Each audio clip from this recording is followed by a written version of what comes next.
Welcome everyone to the JungleCast Podcast. I'm your host Dre, alongside with Lex and Cam will be joining us momentarily.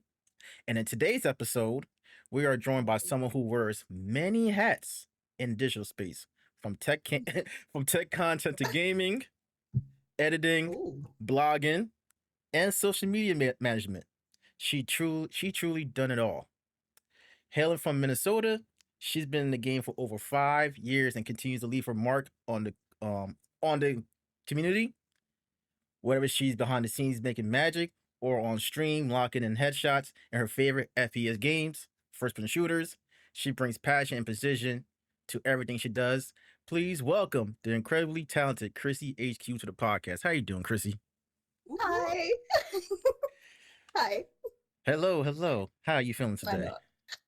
I'm good. I'm excited. I'm happy to be here. I'm scared. We're gonna kill it though. Indeed Yeah. we are. We are. So That first hard. things first. So first things first. Let me make sure I get my questions up real quick. All right, so let's talk about your name, ChrissyHQ. Where did boy. it come from, and what does the HQ stands for?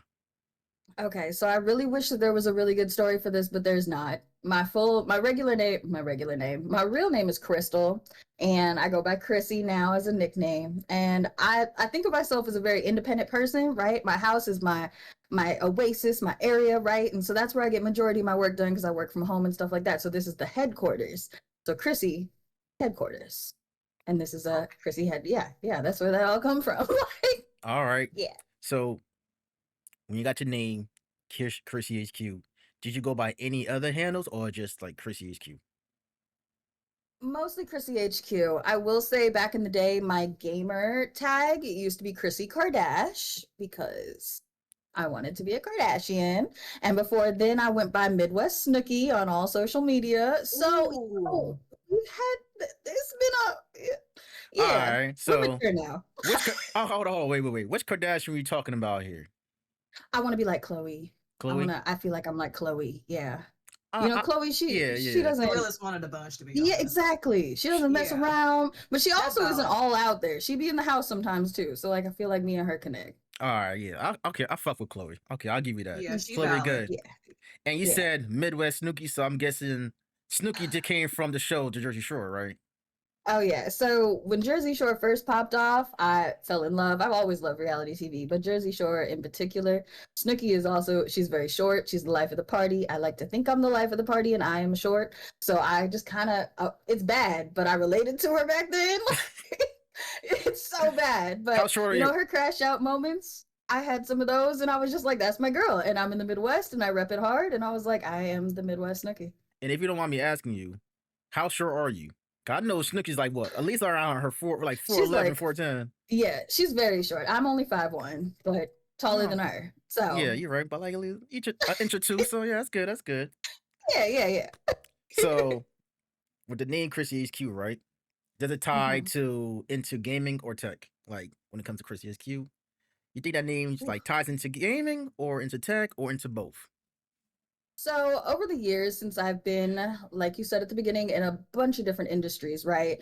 I've kind of made different subcategories. So if you look at my socials, you'll see Chrissy HQ Digital, which is mostly my tech and gaming content. I've combined both of those.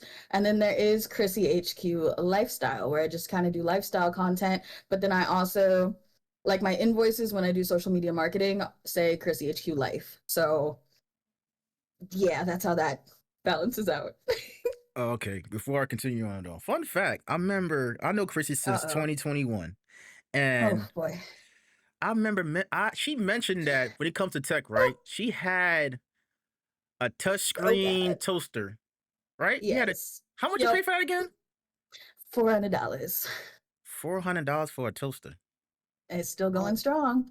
Well, damn. I say, what brand is that? It must be a good ass toaster. Oh god, it's really good. The brand, oh my gosh, why can I not think of the brand right now? It's all over my socials. I make videos about it all the time because that's one of my prized possessions. Is that weird? A toaster, one of your prized possessions? I don't know. I mean, $400 might as well be shit. It is for mine, it'll be an air fryer. That's See? my prized possession up in the kitchen, the air fryer. I like it.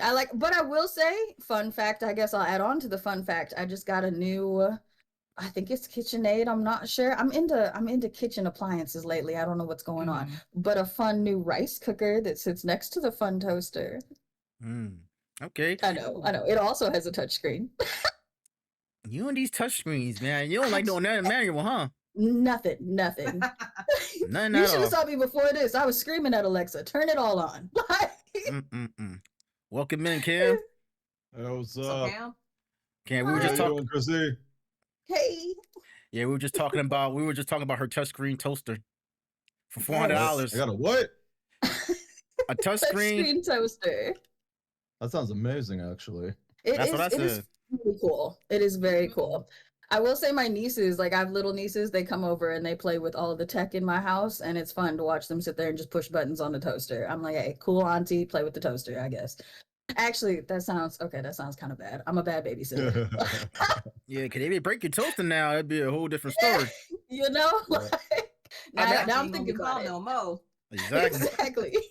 Got a $400 toaster now. You can't replace that. That's money Hey, right Right. there.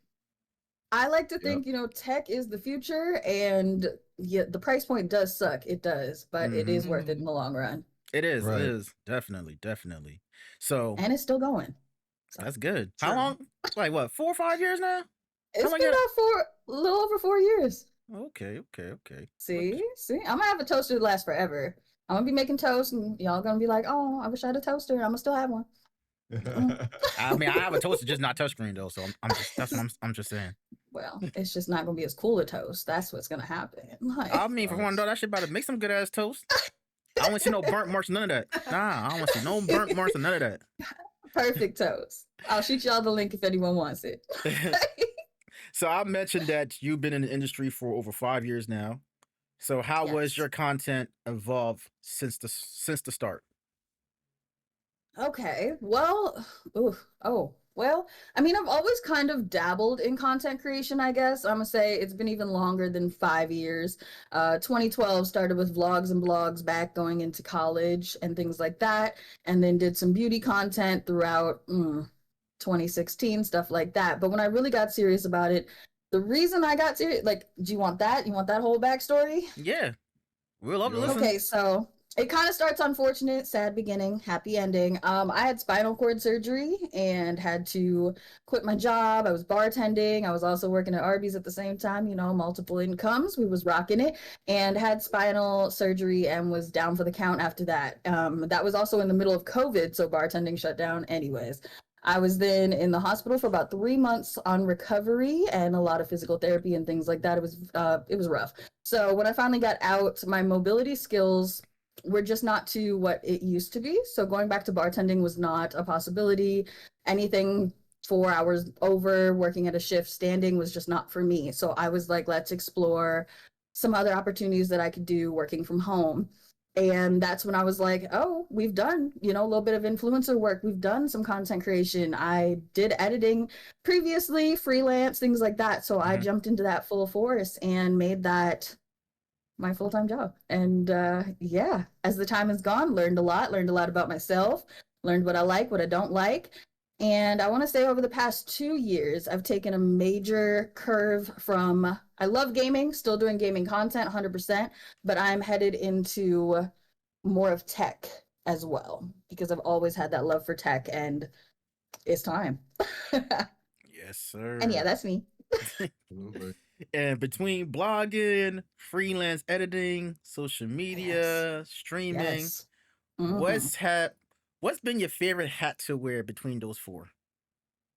Oh, okay. So I love editing. Love editing. I just love when somebody sends me a raw clip. And I mean, it's cool, right? Cool Call of Duty clip, but I turn it into something that's kind of like a masterpiece, cinematotic. Like, that's not the word, but you know what I mean.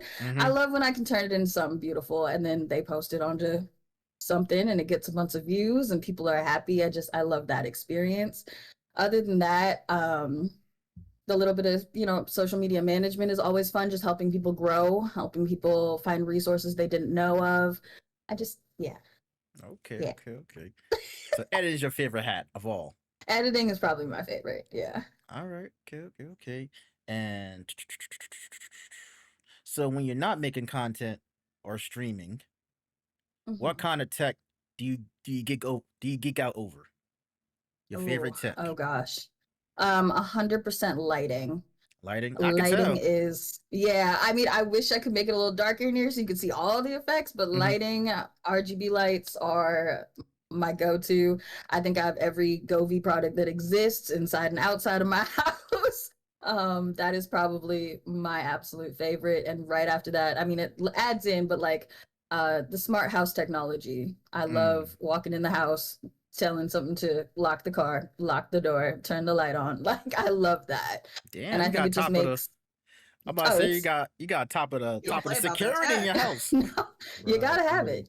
You gotta have it. I really do love it. And I think the biggest thing I really like too is just the how it can help other people. I like testing those products out and being able to refer things to others that might have like disabilities. I grew up in a household. My father is fully bound in a wheelchair. He's a paralyzed veteran.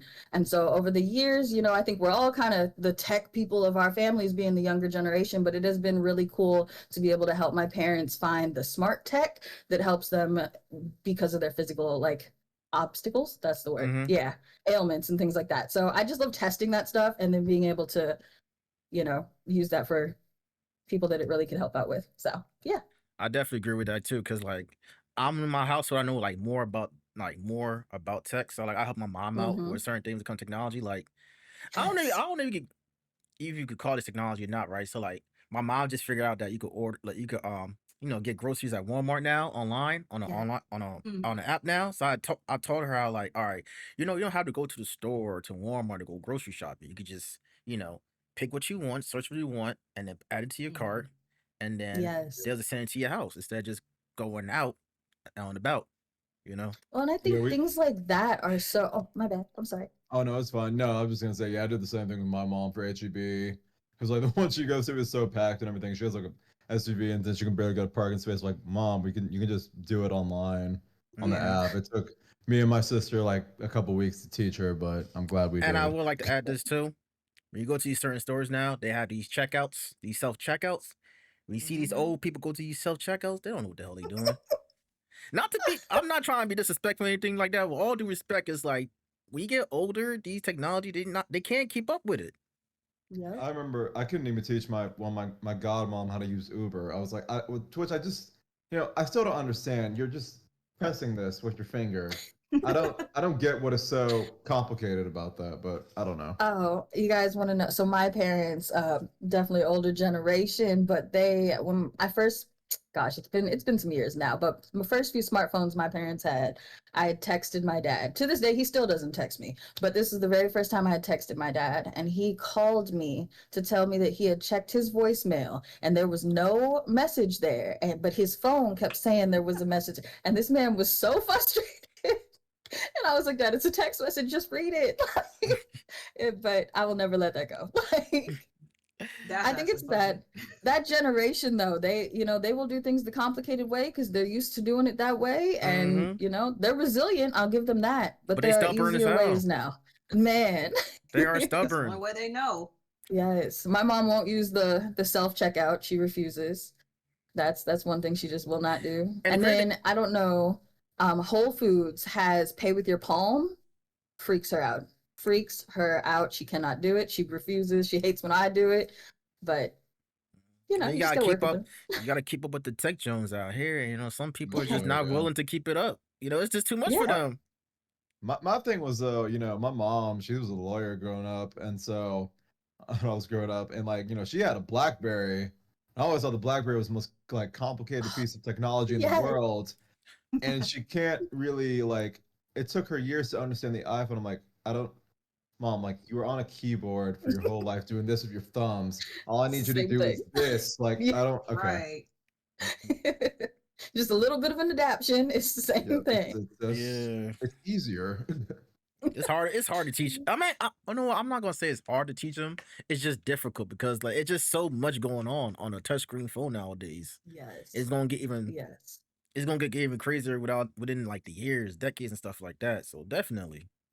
I will say they're getting better though. The softwares that have like easy mode or my whole family, I've made sure my parents stick with Android because I really like Android, even though they still ask me, what is an iPhone? Oh, the lady at church has an iPhone.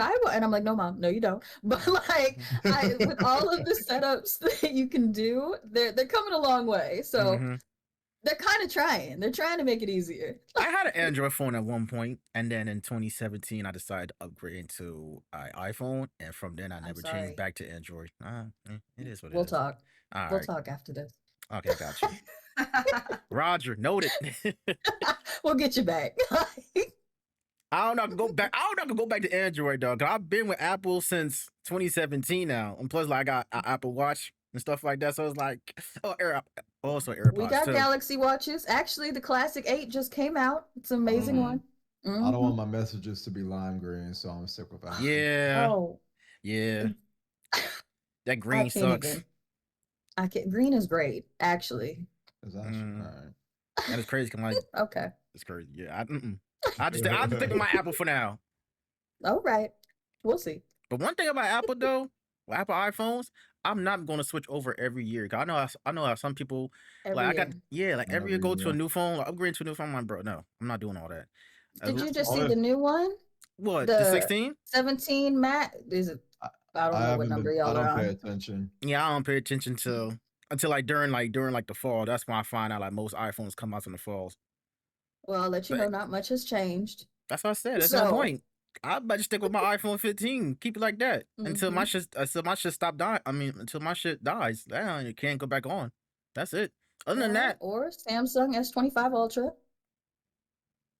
cause I don't know. Yeah, we'll see. We'll see. We'll Okay. see. Okay.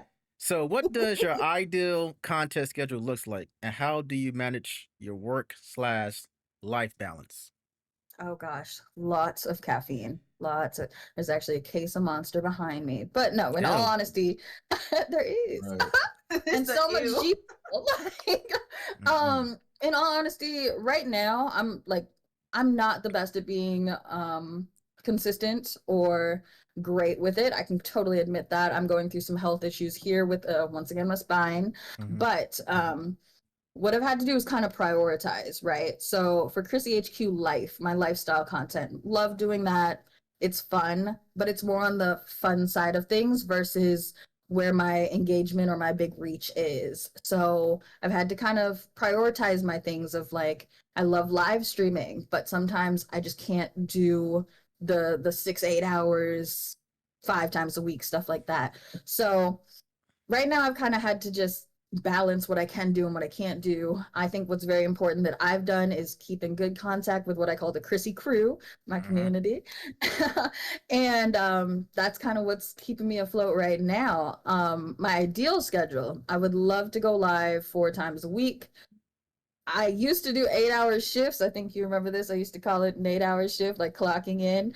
That was crazy. I don't know But how you do I it, but would hey. do, oh, it was wild. But I would probably do 4 hours 4 times a week, and then I try to post on social short form content every single day.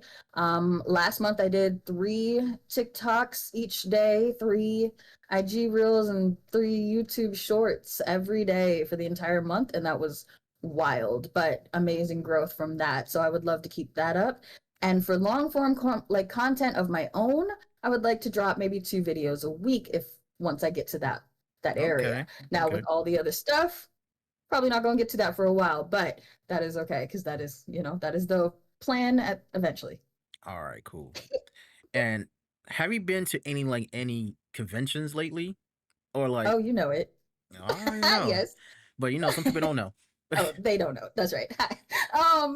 Yeah, so one of the things I love doing is going to like DreamCon. I will be hopefully, fingers crossed, at TwitchCon this year. And TwitchCon is probably one of my favorite conventions out of the content creator and streaming industry. But exciting thing that happened this year, January, I went to CES, which is Consumer Electronics Showcase, where around the world companies come to Vegas, and it's a whole like week long, and that was a dream come true to be able to go to that as a media with media credentials. So my bad, I don't know what that was. But Yeah, so that was super exciting. I hope to do that again this upcoming year with media credentials. And that's been the highlight of my life, honestly, right now. I'm still riding on that high from January.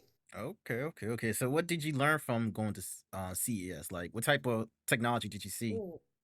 Oh, so much. We saw lots of home tech, things like the lighting, but then to a lot of medical tech. There are things like robots, a lot of robotics popping up all over the world. So there are, oh my gosh, I Mm-mm-mm. believe it was Korea. They have these robotic nurses technically they look like anime characters for children's hospitals. Now, there's a lot of questions that were there because I was like, exactly what are these robots doing? But a lot of them were for more of companionship. And that kind of stuck with me because as somebody who's been in the hospital for 3 months, it gets very lonely and very, it gets Mhm. rough. And sometimes if you're going through a rough time like that, it impacts on your healing. And so even though it's kind of freaky to think that like a robot might be visiting your child in the hospital, it also could be a beneficial thing. And so I've kind of gotten really into the medical side of tech and how that can be cool. That's crazy. Robots as like Yeah. nurses. That's Yeah. crazy. I thought you heard it all, but I'm telling you, man, robots gonna take over. I'm telling you, they're gonna take over our We're jobs. there. We I are say they there. already are. Self Yeah. checkouts. I Basically, mean, yep. it's been in our faces for years. It's just a lot of people aren't really thinking about it the way we are. We see it Yeah. already. It's already happening. That is I Yeah. think true. a lot of people think too that it's in like different, not like industries or different even social classes, and it's really not. Like you said, Mm-hmm. there self-checkout is a form of robotics. Anyone can use that. There are Yep. restaurants that are using waitresses Kiosk. to, yeah, Yeah. like to bring food to your table. There's even the ones we all see on TikTok that are door dashing your food. That's a robot. That's not even a Yep. person. Mm-hmm. So those are Mm-hmm. all accessible to any person of any demographic. And so I think people are like, oh, that's for the rich people. No, No, no, no. We all No. got access. Like Yep. they're here too, it's all about if you can so afford it. It's all about if you can Yeah. afford it. yep. And I'm Shoot, not even just. our bank stuff is through robots, like Hmm. Zelle Mm-hmm. and everything else. That's using robot, That literally. is a robot. Yes. Let's go. WZL though. WZL. Huh? No, I said Yeah, I do. WZL. Yeah, For real. W's. Also, because that's going to the bank's a pain in the ass. It Oh, It's all is. fucking Yes. mindset. I ask so many questions. I'm like, I just want to deposit this fucking check. literally. It's like I'm trying to go home, damn it. Bro, And and they're it, always so fake happy too. yeah, How's Right. your like day going? Just put the money in the account. Just Right. Like they're so miserable. Like they just don't want to be at work, or they woke up on the literally. wrong side of the bed and they start drilling you with questions. It's like, look, ma'am, just like how you're looking right now, I don't want to be here. I want to go exactly. Oh, home. Like don't take oh that my shit God. on me. Did I ever tell you guys when I was working at IBM, I went to the bank just right across the street from the office, and I still had my badge on. It was wrapped around my neck, and the bank teller came up to me. He's like, "Are you guys hiring?" I was like, "What?" No. I think our boss was like right over there. It's like, "Hey, are you guys hiring?" I'm like, I don't know. I'm not a manager." I just work here. I was like, I just I'm not the like, one. so can you deposit this check or yeah? I Mm-mm-mm. love that. I'm telling you, man. Technology is really taking over for real, and it's going to go get It, better or worse. yes. But I was I going to hope say, for the better. I hope for the better. Like, I mean, there are a lot of bumps in the road right now with technology. I think one of my favorite things to keep track of, I'm sorry, I talk a lot, that's but okay. are the It's fine. autonomous vehicles, right? So self-driving Mm. vehicles, saw a Mm-hmm. lot of those at CES, which I thought was really cool. A lot of taxi services and stuff like that. But have you guys see what's going on with Waymo? No. The Waymo. Okay, so like there's cities, I want to say it's San Diego, that like all the Waymo vehicles at a certain time of night shut down and they all go back to a certain lot. And you can look this up on YouTube or on TikTok. It's kind of hysterical, but if I lived there, I'd be mad too. But they all come to this one lot outside this apartment building and they all park to get charged. But if these vehicles get too close to another vehicle, they honk like you should. But they're now honking at each other, Mm-hmm. and it's like 3 in the morning. It's like 40 vehicles, and it goes on for like 15 minutes until they're all like in their spaces. And so the people that live in that apartment building right now are like writing letters to the city, like, no, we can't do this every day, or like, and they've actually been starting to like vandalize the vehicles, which I'm not gonna. After a few days, I'm probably gonna be smashing some windows too, which is terrible, but you Right. know And so Hmm. it's just interesting to see stuff like that and how like that could be a reality. Like you might just have 20 of them parked outside your house one day because that's where they're supposed to go. Like it's interesting, but a lot of kinks in the system I feel like we still got to work out. That's some creepy shit. 20 of those cars Yeah, it parked at is. your crib? That's Yeah. crazy work. The And they videos honking are at each other, wild. talking Yeah. shit over parking spaces. Like they're really Yes. talking shit through honking. Yes, Right, it's yeah. That's so Get them the out. video is so funny. When I first saw it, because it's like two pull in and then one stops and the one behind it stops and then it honks and then it turns and it's like they're arguing, but it is holding up the line. And I'm like, oh my God. Just like a grocery store. Yes. Where somebody will pull out a damn coupon or a checkbook in a long ass Mhm. line and they won't call somebody else to register too over there. Yep. Yeah, that shit crazy, man. It's Cars insane. arguing with each Yeah. other. Imagine Yes. robots arguing with each other, bro. I'm sure it's happened. Probably, sure. yeah.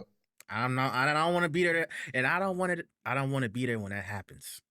I don't, because I was just like, yo, what the fuck is going on here? Well, there was the one story of, oh my gosh, I know so many tech stories. It's terrible. But this one robot that started learning, like creating its own language, Mm-hmm. like in the lab, I guess we'll say. And they were trying to shut it down. And like it was AI powered, and they were asking it, like, what are you even doing? And it was literally lying to like the humans. Like it was literally like nothing. And they're like, no, this looks like a language that you're building. Like, and like, isn't that scary to be like it's learning as it's going and it's creating stuff like that? That's where I'd have to quit. I'd quit my job and be like, I no longer. See, that doesn't surprise me though, because that's literally what's going to happen. We have video games and movies based off stuff like this, which is stuff that's literally going to happen. Mm-hmm. Remember that movie Yeah, I, like- Robot? Literally, right. Yes. Here we are. Or like Lies of P when like the puppets were like doing all the servitude and shit, and then something happened, they switched and became killers. Oh yeah. See, that's oof. I want to work with that stuff, but then I also like that'd be my moment. Gotta go. Like, Or Detroit Yep. Become Human. The game Detroit Yep. Becomes Human. Yeah, like that. part. yep. One of my favorite games right there. I love that game.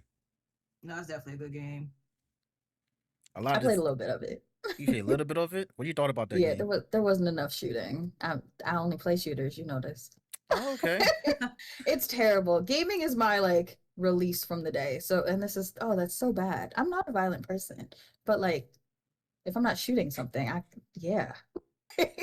That's what what But- people you was saying. I'm not a violent person. I- man. Damn, when you're a I violent know. person. It's like I know. mentally through this game, I am. Mhm. Exactly. See, there you go, right there. Okay, that makes a lot of gosh. sense. Just mentally in the game, I'm a violent person, but in real life, I'm not. I'm a sweet person. Okay. Very sweet. Mhm. I'm trying to be calm and not go to jail. Exactly. Let me load up this Call of Duty. Like Exactly. Take my frustration out. yeah. Yep. And speaking about shootings, speaking about shooting games, when it comes to like first-person shooters, what sparks your love for it, and which title truly cemented that love? Like, what made you love first-person Ooh. shooters? So I think, oh gosh, I always loved Call of Duty, but I will say what really Valorant for sure. I think out of all of the shooters kind of have their own little thing to them that makes them kind of different, unique like that.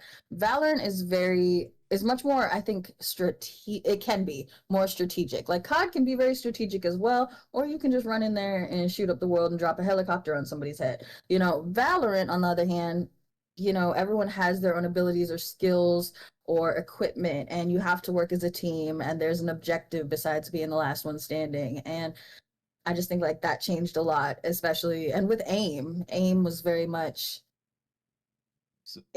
important. So Would you say that Valorant is much better if you have like a team of people that you know or like I had in voice chat with? Because I tried Valorant and I think I was like I think I just tried it out. I may have been with a friend, but I was so bad at it. I just kept dying and like it was way too fast, and I'm like, huh, maybe I'm just not Yeah. good at the game. So like, would you say it's like you can't really play with randoms? You got to be with like it's rough.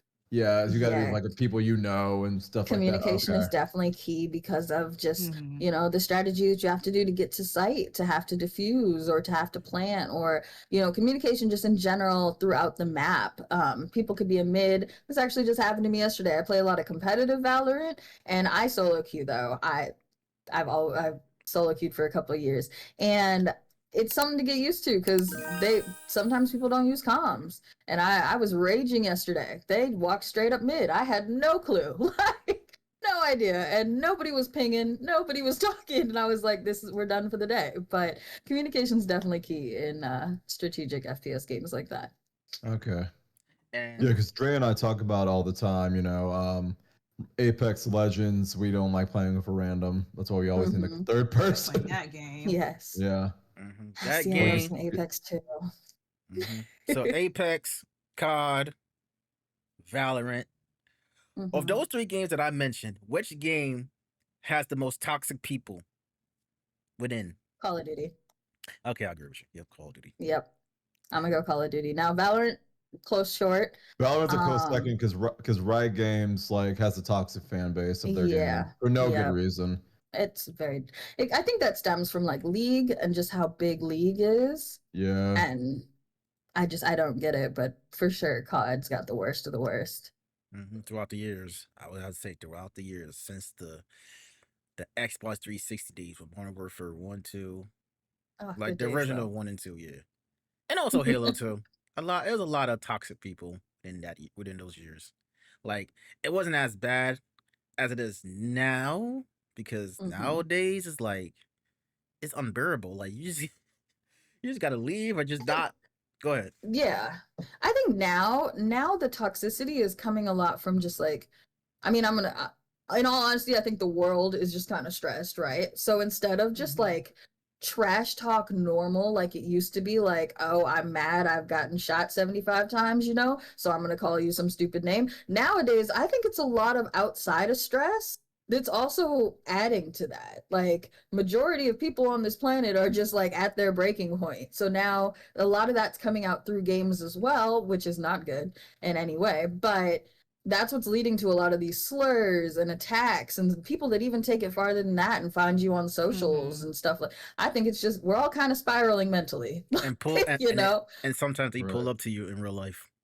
yeah, They do. yeah, They'll find a Yeah. way. They'll drive They'll out leak there. They will drive they'll leak from. your location. Mm-hmm. They'll drive from Timbuktu to come meet you, throw hands or yeah. whatever they plan on doing. People are psychotic now. It's Mm-hmm. sad. But It's it's not a very cancel sad. culture too that was sprinkled that in Yeah. there because Mm-hmm. Yeah, that plays a huge role in everything now. Like it does. like someone could come from West Bumblefuck to drive all the way to your location. What's Bumblefuck is crazy. It's true. Like it's the truth. West There's Bumble probably a place here in Minnesota. probably. But I'm just saying, like people really would do some shit like that. I hear stories about that. Like people really pull up to your Over a location, game. even Yeah. to Yeah. even they probably fly to your country just to pull But up. I think that's the thing. Like back in the day, I mean, it wasn't even that long ago. But back, when we was all playing on the 360 and whatnot, it was like I'd be mad. I'd call my friends. I'd be like, "Oh my God, there's a hacker in the lobby," but I'd move on. Yeah. Nowadays, I think you get off of work, you're overstressed, you're not getting paid enough, your boss is micromanaging, and you can't quit because you can't get another job. Like Right. your car's breaking down, all these problems. You get home now I get sniped by somebody who's hacking, and it spirals. It just keeps going, I and don't take it's that Yep. very shit out. unfortunate. Don't take that shit out on me now. It ain't my E- fault your life is all fucked up. Ain't my fault exactly, your girlfriend Right. left you exactly. for some other nigga. Like, come on now. Ain't Right. my fault. Not my problem. No, I Not a problem. agree. Like, take that shit on Exactly. somebody else, not me. Like, I ain't It's met you. unfortunate. It is, definitely is, man. And then also too, like nowadays people just report it and then, they post it on their social media and stuff like that. To me, I just find that entertainment to me because like that should be funny how these people be going off. It's like, damn, over for a fucking game, over a simple kill. It wasn't like Yeah. no excellent kill, no crazy ass kill, just a simple kill. Like, I have this saying that I say that everything is content, and I believe that 100%. I've made For sure. TikToks off of the trolls that come into my chat. I've made TikToks off of the people I get in game that want to just go off. It's everything is content. If you're gonna put the energy out there, I will give you the platform. Go ahead. Yup. And I'm gonna put my name on it. Speaking about You these, know? speaking about content though, right? You see a lot of these big time content creators be having these crash outs. Ooh. How do you feel about that? Like these big time creators having these major, sometimes unnecessary crash outs. How do you feel about that type of shit? Do you You find it know- entertainment, or you just like you feel like, damn, that's sad. I find it sad. I do also find it entertaining sometimes to an extent, because I will say when I first began this journey of online content creation, I told myself if I was ever going to wild out or something like that, I would get off for the day. We would not do that. And there's one day in particular that I found myself spiraling and going for it. And I remember I had to have a little conversation with myself, with the people that were with me that day, and just be like, I never want to come out of character on camera, because we never know nowadays how things will get twisted. Things go Yep. viral so easily, just different things Especially like with this that. AI. Exactly. And so I do find it entertaining sometimes, but I also find it concerning. And especially I think when it comes to, it's rough. When somebody's at a certain level of success or success, I guess they've got the high numbers, thousands of people watching and stuff like that.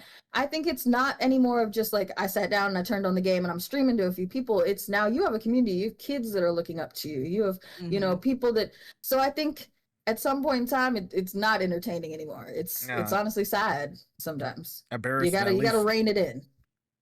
It's just very embarrassing, very sad. Yeah. Right. Yeah. I'm like, damn, why you do that to yourself? Like, and then also, what I really hate when it comes to these big time creators though, and when they're trying to put their bullshit onto others, like in real life, and then they get attack on camera, like, yo, you're doing too much, buddy. Like, leave that person Right. alone. Project. Yeah. Like, leave that person alone. You don't know what that person going through. We've been talking about this too. Exactly. You don't know what people are going through. Leave people the fuck alone, because it'll be one of them That's a days you fact. might get beat the fuck up on camera, Yes. and everybody in the Yes. world seeing it. Yeah. You And playing with your nobody life. You playing with It's your very, life. it's very real. And I think nowadays, especially with the rise of IRL streaming, Yes. I'm not gonna lie, I've dabbled in the IRL streaming a bit here and there. Terrible at it, hate it. Can't have a filter if I'm IRL streaming, so no. But sidebar. But I think with now IRL streaming, it's making it more accessible and easier for those bad interactions to be publicized. Mhm. And that's not a good, like, it's okay to turn the camera off. Like, as much Right. as we want to have 1,000 hours in a month, that's cool to say, it's not necessary. And I think a lot of people need to start realizing that we don't have to broadcast everything. You can go have a Mhm. conversation with I don't want to say the op, but you can go have a conversation with, someone you're beefing with without it being online. Right. I don't know if It's y'all. okay. I don't know if y'all see the clip. Y'all know Duke Dennis, right? Yeah. I do. I don't really watch him though. All right, so Same. I don't know if y'all saw the clip of him and I some know girl. the name. Yeah, some girl came up to Oh him, yeah, right? I saw that. That says Yeah. some type of derogatory, some nasty shit towards him, like sexual things towards him. And it's like Mhm. some of these people don't have no respect for themselves. I'm like, yo, what? You gonna Right. you gonna go up to somebody tell them you want to do something sexual to them? I'm like, yo, y'all bugging. Y'all bugging. Red flag. Yeah. Go I jail. think that's also though just like it's such a like it's 100% wrong, but and it's so weird to have. It's hard to have to what's the word, like, deal with, I guess, but how to approach that as well, because like I know that Mhm. happens at conventions and things like that. In my case, I went to DreamHack last year, and I had some people that I've never met in real life come up to me who have watched me before and asked me a question about my body. I'll leave the details out. But the fact that they were so comfortable to do that in person was kind of shocking. It kind of made me think about this industry of like, we're getting to know each other through a camera. I don't really know you, And Like, I that's know all you, think but I don't about know when you. you see me on camera. Exactly. Like, I We've know lost you, that. but I don't know you. Yeah, we've lost that that monitoring, I guess, or just how to real like we don't really know these people, but you might feel like you do. And I think that's a very Yeah. scary thing. I always say this too, like, even if you go to these places like DreamCon or TwitchCon or DreamHack, whatever, like, okay, you know me from, being on camera, but like, you don't know me like that. Like, there's some limitations. You know what I'm saying? Right, Like, you know my online name, but you don't know me behind my online name in my life. Exactly. Exactly. Exactly. Like, don't be joking around with me if I don't know you like that. Like, I gotta really like For get real. to know you. Like, I gotta sit down and observe my surroundings, Yes. especially around Yep. these people too. Because sometimes, again, you know these people from Twitch or YouTube or whatever, and you meet them for the first time. You gotta move differently because you meet them for the first time in Mhm. person, and you don't know how they act in person. Like, you see how they act, Exactly. you see how they act online, like how we are right now, but in real life, in person, I don't know y'all like that. Like, I know y'all, but I don't know y'all. There's Mhm. a streamer that I follow. His name is DG the 99. He has a Smile RP GTA server, and he reminds people frequently. He plays a character named Duke in the server, but his real name is Gus. And he reminds his chat all the time, if you have beef with Duke, that's with Duke. But if you come Right. over to like my stream, you are now talking to Gus. That is a whole different person. And he's like, Mhm. if you come up to me at TwitchCon, I am not Duke. I am, And from watching him, I've learned that as well. That like, this is as real as we are on camera and with our communities and such, we are still also technically in the entertainment industry. Mm-hmm. Yep. So we are still entertaining. We are still somewhat acting to a semi level. And so, like you said, we can be completely different in person.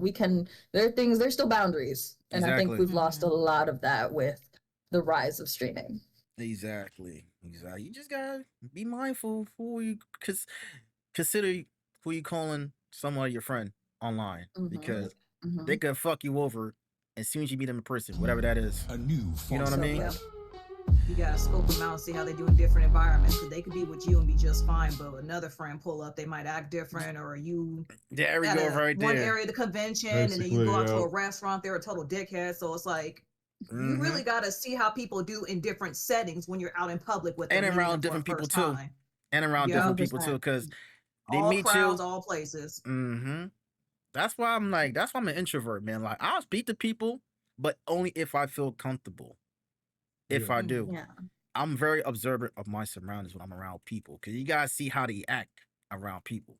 Cause they might act nice to that person, but like I said, another person could be an asshole. That person could be an asshole. With different people in a different setting. Like Mm-hmm. That's we fact. see it. Well, We and I will say, I definitely think this industry between content creators, streamers, uh, editors, photographers, all that in this industry, I think that it is very competitive. So, I mean, we Mhm. all may be friends, but at a certain level, we are still all kind of competing with each other. So, True. we meet up, we go to TwitchCon, we go to a party, we all get very drunk. You never know who's there, and you never know what they might use against you as well. Like, you don't really know these people that Mm-hmm. you are interacting with sometimes. And I think that that's one, very scary, but also something to Mhm. always keep in mind. You have to really get to know some of these people you're communicating with and your Mm-hmm. community. And that happened. And Absolutely. something happened. Also, Something like yeah, that did happen at this year's DreamCon too. Something happened like DreamCon. that. Drinking, well, Yeah. Oh no. drinking, smoking, and stuff like that. And I'm not going to the whole story because it's none of my business. But it was just know who you're around. That's all I gotta say. Just know the people Yeah. It led around to a you. really That's a bad fact. situation that, But y'all know what I'm talking sadly. about, right? I do, Mhm. yes, and I do not, but I'm not I gonna can speak on imagine. it because I Yeah. know the person. Also awkward. Shut the fuck up. The Damn. You popped that in real quick. well, yeah, no, I was like, I saw the comment. I'm like, okay, I'm just waiting. But yeah, That but no, was I a hell of agree. a wait. I'll let my co-host ask you a question though, Chrissy. So Yes. Chrissy, you went to Yes. DreamCon. What was your favorite part about this year's DreamCon? I went to Dream Hack Oh, sorry. in Atlanta. Yeah, I did not go to Mm. DreamCon. But okay, so how was DreamHack? Because I've heard some good things about it. It was Mhm. cool. I think all the conventions that I go to, there's something unique and different about all of them. I will say Dream Hack, I lo- I feel like there was so much to do at DreamHack. I was like, they had the stages, they had different competitions going on. There was the monster dance stage. They were doing some break dancing. There was just a Oh lot going shit. on. So there were a lot of like content opportunities. There were a lot of different people to talk to. Obviously, cosplay. Kick had their own booth, which I thought was cool. So, I'm on all platforms, so I don't rep one over the other. Sorry about that. But yeah, I thought it was very inclusive.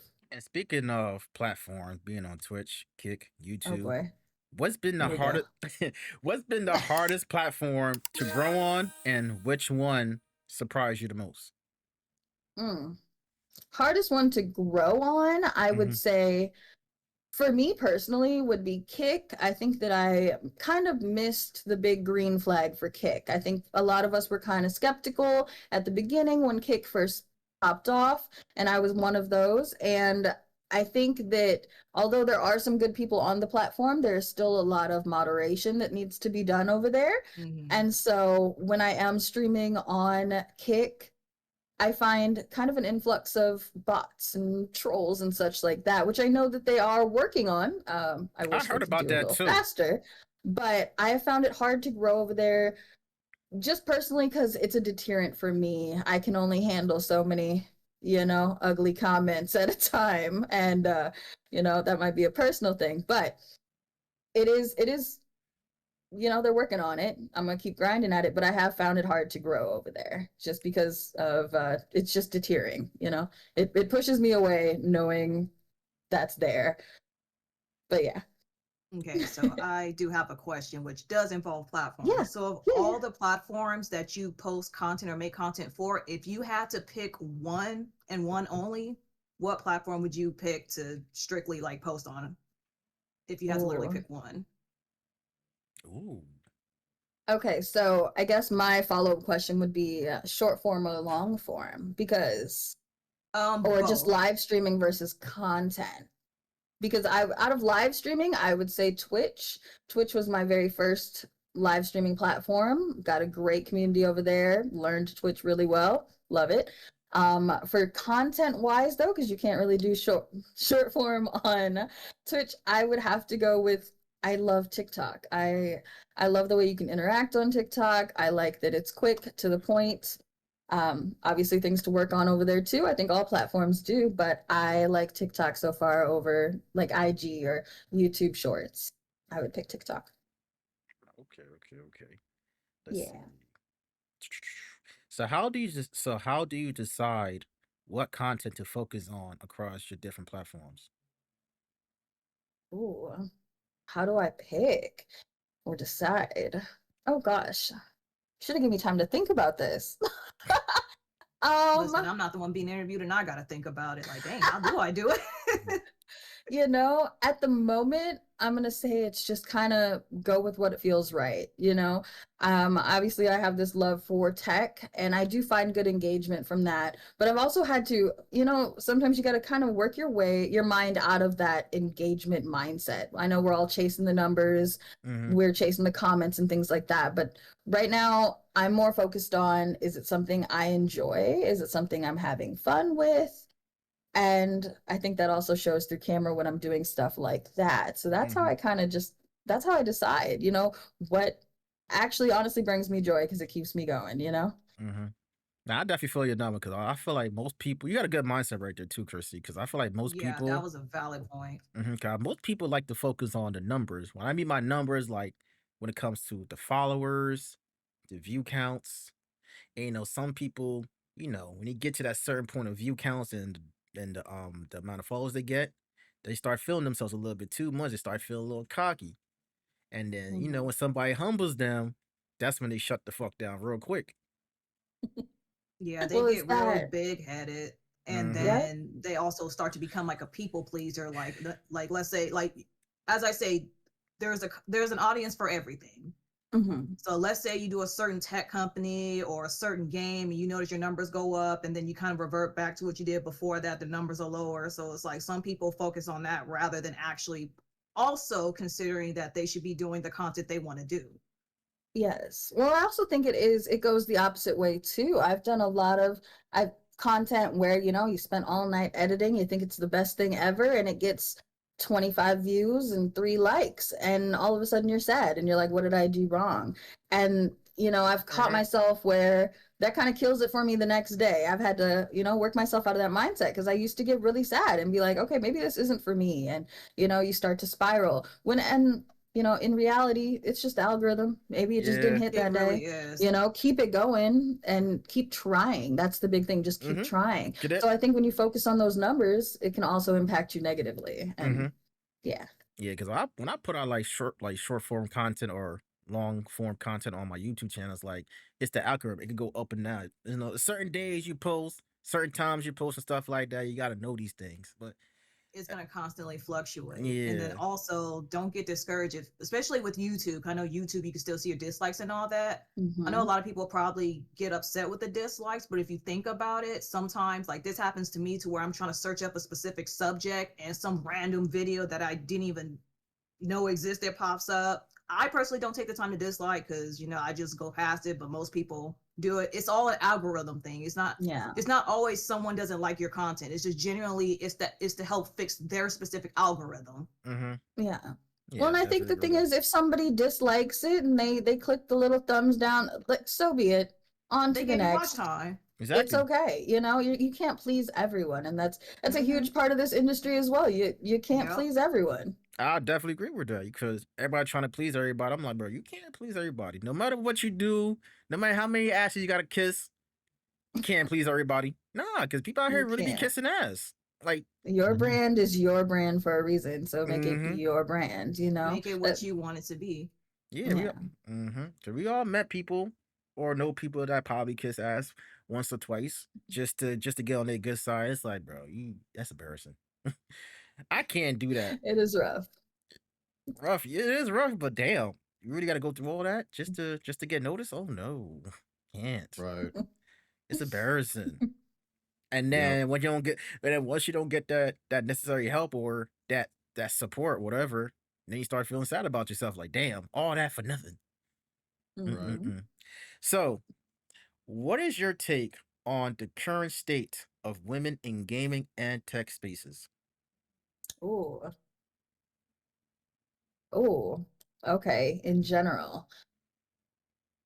Okay. So I will say, over the years, I've seen an increase in women in both spaces, tech and gaming, both industries. I've seen a lot more representation when it comes to brands, charity work, stuff like that. I will say we could still, you know, it could get better, but I'm glad to see that increase over the years. In the gaming aspect, we've seen a lot more female-led roles in games, and I like that.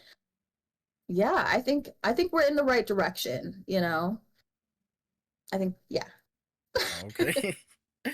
So like, it's a good start, and it's great progress, essentially. Yeah, progress is definitely happening, and I think, you know, there's no way you can say that it's not. We are definitely headed in a great direction. Okay. Would I like to see more? Yes, but do things happen overnight? They do not. So you got to take the win, and honestly, you got to be a part of it too. And I mean, you guys are doing that by having females on your show, and I'm doing that on the Chrissy channel, and you know, so you got to be a part of it as well. Yeah, we have a lot of women on this podcast. Like, we have so much women than men on this podcast. It's crazy. It's good crazy. And most of them are from like Bunny Gang or Bunny Gang. Yeah, Bunny Gang. Yeah, most of them is from Bunny Gang. Yeah. I mean, other affiliations, other communities too, but mostly Bunny Gang. I've seen oh my gosh, Women of COD have been on the show. Bunny Gang, like you said. I think even, what is Drojo's? Toe Gang. Yep. You've had a few people from Toe Gang here. Yeah, so the representation is definitely there, and I think that's important. It truly is. And, you know, we all get burned out, and, you know, we try to avoid that type of stuff as content creators. So how do you stay motivated in an industry that's always changing when it comes to like streaming? You said cry? I'm sorry. Sometimes you got to. You have to. You got to let it out. I'm a very emotional person. I'm not scared to say that. But So how do I handle like burnout Yeah, or the how you stay stress? Is that like how do oh, you how do stay I stay motivated? motivated? Mm-hmm. So one of my big things, we talked about, competition, kind of comparing to others, even though your content is not going to be the same. I like to watch people that are at the level of where I would like to be. And I'm a big goals person, right? Big notebooks all over my house full of goals, full of lists, stuff like that. So I like to go back through and remind myself of where I want to be, where I know I can get to, things like that. I'm a very, I don't know, shoot for the stars type of girl. So that's what kind of keeps me motivated is to, it's what is it? Like vision board. I'm a big vision board person. So just picturizing where I'd like to be is keeps me going. Okay. Fantasizing about my future. I So could definitely vouch on that. I am a huge goals person. I try to have like short-term goals and then your long-term goals. Yeah, Right. yep. and speaking about short-term and long-term goals, Oh no. what are your short-term goals? So short-term goals right now. Okay, so gosh, previously at the beginning of this podcast, I did let you know I'm having a few medical issues here and there that are affecting my consistency with my content. And so right now for short-term goals, it is to get on a schedule that I can both, still do my content and still feel like I'm progressing with that. But also at the moment, I need to take my health into account. I need to make that a priority. And over the years, I've not been great at that. I'm big on, get the content done, edit all night, cry throughout the night because we're in pain, and that is not good. That is not healthy because, yeah, it's just not like so. Right now, one of my goals is to just figure out that balance of my own life, how I can still do this, but also improve my well-being so I can be the best that I know I can be. Mm-hmm. For long-term goals, I would love to see ChrissyHQ Digital to be a like almost household name, right? Like we all know, oh gosh, like BuzzFeed, right? We've all talked about BuzzFeed. Everyone knows what that is. We've all gone to the website for different reasons. I think that is my all-time goal is for someone one day to be like, hey, did you hear about the new headphones? Like, oh, no, I'm gonna check out ChrissyHQ Digital and see what she says about it. I want that. That's the level I want to get to. Facts. Right. So let's go back to technology real quick. Oh boy. Okay. So for your streaming, for like when you stream, right? What are your Uh-huh. what are your techs right now? Like when it comes to the Oh, mic, don't your ask me headphones, about or the the specs. no, no. I'm not talking about the PC specs though. I'm talking about like Okay. the accessories you have right now when it comes to your mic, My the components. camera. Yep. Gotcha. Okay, What are you currently so using? right now this is the HyperX Solo, HyperX Quadcast, and actually there's a new one that needs to be plugged in because this one is dying. But this is HyperX. For mics, I've always kind of used HyperX, definitely like it, but again, it's been 4.5 years. It was time for a new one. Corsair mouse, I've always, oh gosh, the mouse, that's very important actually. When it comes to my shooters, I am strictly keyboard and mouse. I cannot use a controller to save my life. It is really bad. So the Corsair, it is the MMO Pro. Oh my gosh, I don't know the word, but it starts with an S, mouse. I've bought this mouse 3 times. It's very durable. I will say that it's very durable. I'm heavy-handed. I will slam it down. So, but I have bought this mouse 3 times, so highly recommended that. Corsair keyboard, and these are backup headphones right now, but the Logitech G733s are my favorite. Okay. They're just dead. So wait, yeah. those are the ones But that right like now, those are the ones that have the yeah, the L. exact ones that you have on right now. They're Yeah, just white instead of they're black. just white. Nice. Oh, okay. White aesthetic, love it. Yeah, I could tell. I could tell everything white Yes. except for that mic. The new mic, the new one is white. Oh, okay. See, I can't deal with white because white get dirty all the time. Get dirty easily. Oh no, I have actually my foot's on it right now. This is so bad. I have a little jar of the alcohol wipes. It's not even little, it's a big one. I wipe everything down every time I get it from my PC to keep it nice and shiny white. Nah, I got everything black. I gotta keep everything black because you don't see the dirt on there, man. The white, little speck of dirt. just ruins it But the all. white is like bright, and I just feel like it energizes me when everything's lit up and it's flashing colors, and it's so yeah. Mm, I don't know how you do it, but hey, that's good though. Definitely good. Even I think all my consoles are white except for the Xbox X, which has a white version. I just found out. So Mhm. yeah. So, what's your favorite console? Are you more of a? I don't understand you play games on your PC though, but are you a Xbox or a PlayStation fan? Xbox for life. Love Xbox. Boo. This is so Whoa. bad. This is I'm gonna be so honest. I got the PS5 only because it looks pretty. It's so bad. I know. I'm the ultimate girly girl. I can't help it. It looked pretty. I bought it, but I love Xbox. Have you used it or? Oh yeah, no, I use it pretty much every day. Okay. For Hulu, YouTube is Oh, right it's an there. entertainment device. Yeah, yeah, Ah, yeah. the home theater. God damn it. Yeah. It's actually at the end of the year, I believe PlayStation does a what is it, PlayStation Wrapped or Yeah. Mhm. yeah, I never have enough time on any game to have any stats. See, I can't throw away my But PS5, man. I know people who got their K drama. PCs. I know people that got their PCs and they throw away the console. I'm like, bro, what are you doing? I would never do that. I can't because there'll be some games No. that are just exclusive on consoles, and I'm like, bro, nah, I'm keeping my I PS5. personally, I've kept all of my Xboxes as like, I don't know, Chrissy fact. Eventually one day I want to, in my next place, hopefully have an office, not my like bedroom, but like have an office. And so I've kept my Xboxes over the years, and this is so nerdy, but I hope to like mount them all kind of like museum style. Is that bad? That's, No, but yeah.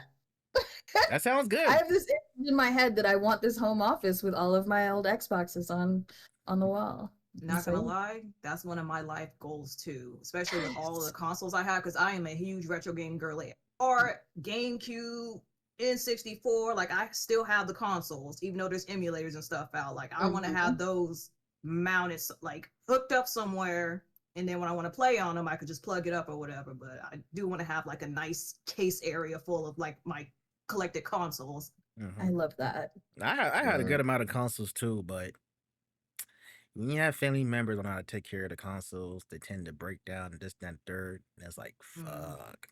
Because I had the 64, I had all the PlayStation consoles, the Xboxes, the original Xbox, Xbox 360. I never had an Mhm. Xbox One or Xbox Series. I didn't either. Yeah. The GameCube is my favorite. I love the GameCube. Same. I wish I still had the GameCube to this day. Like just like if I had my own office, I would definitely hook it up like that. Like have Yeah. all my consoles into like one spot. Like have all my Sony stuff, Sony products, Microsoft products, Nintendo products. It's like Wouldn't make that that be shit look good. cool? Yes. That's what I'm saying. I love that. Yeah, I've I've been seen trying to them. figure out once Yeah. I get that room, where is the PS5 gonna go now though? Because it's just gonna throw the whole thing off. It's supposed to be all Xbox, you know? That's a problem for another time. Just put it behind the TV. Hide it. Put it behind the TV. That's it. You already see the Xbox is right under it, so it's really just there for decoration. I'm not even gonna lie. Like, Yeah. All right, I but got a question for Chrissy. oh no. So what is like so you said your favorite console was the 360 or what's your favorite console of all time? Oh, okay. So this is oof. This Ooh, is my all-time favorite console and favorite game is not even an FPS game. There's a little backstory. So I grew up in a very kind of strict household, military pastor parents. And so my love for FPS games started late in life because I was not allowed to really play those up until like once I went off to college and things like that. But when I got the Wii, I got All Star Cheer Squad on the Wii, and I burnt that game out. I played All Star Cheer Squad day after day after day, I and that never is my played the all-time Wii. favorh. Never. What? Never My The played the heart. Michael Wii. Jackson, the experience had me Yes. sold on the Wii Yes. Yeah. and Wii Sports. Actually, I I, still have Sports is all the like shit. in my living room to this day. The Wii is sitting there. The games are next to it. Like we can launch it up anytime. I Yep, I got love the mine by my Wii. big TV back here. Can't see it, but Oh, I got it ready on I lock. I Wii loved Sports the is my Wii. shit. No, none of y'all can see me in bowling. Wii Oh, Sports. see? You can have bowling, boxing is mine. You guys see me in boxing either. Actually, no, I Okay, lied. but tennis lied. champ right here. You All lied. right. All right. Yeah, I lied. I did play the Wii before. I just never owned the Wii. I should have said that. Owned it. I played it, Okay, I'm about to but I say never owned it. Yeah, I I never. loved the Because at Wii. that time, because after the when was it? The 3DS or whatever. After I got the 3DS, we- when the Wii came Mhm. out, Like 2006, 2006, right? right? Oh Yeah, my by gosh, I time feel old. by time that I had the Xbox 360, so like I had no reason to play the Wii at all. I had the Xbox 360 at the time, so and I had, but I did have the Xbox 360 Connect though. That was kind of fun. oh, Oh, the Connect. yep. I had the Connect too. Connect. Yeah, Oh I played my gosh. Wipeout on that shit. Oh my Yeah. gosh. I played what's this shit called? Sonic Riders on there. There's Yeah. another sports theme on there as well. I played a lot of games on the Connect. It was fun as hell though. Moving your body around, stuff like that. And you see Oh, the thing moving. I I'm loved like, all oh. those like action things that you would. Yeah. Yeah, it was so cool to me. Yeah, now I'm just lazy. I don't feel like moving on like that no more. I'm just lazy. I'm lazy. I feel that though. Yeah, exactly. All right, Even the MetaQuest gets a little bit much now. Like now I'll be like sitting down, like, okay, all right. all right, so Awkward's got a question for you, Chrissy. Do you watch Okay. Oh, do Oh, you in the watch okay, sorry. yeah, in the chat. Do you watch anime? And if so, what are your top 3? oh my gosh. Okay, so kinda watch anime, right? So this is bad. You're gonna lose some people right now. Like I watched anime really for the first time is probably 3 years ago, right? I really kind of got into it because I think a lot because of this space. A lot of streamers and content creators are into anime as well. Mhm. And so I did not grow up watching anime. That wasn't really a thing. So yeah, about 3 years ago started, and I guess my top 3, I want to say I've only watched like maybe 6 or 7 in total. My Hero, Okay. we gotta go My Hero. Todoroki's in that, and I think he's hot. No pun intended. Oh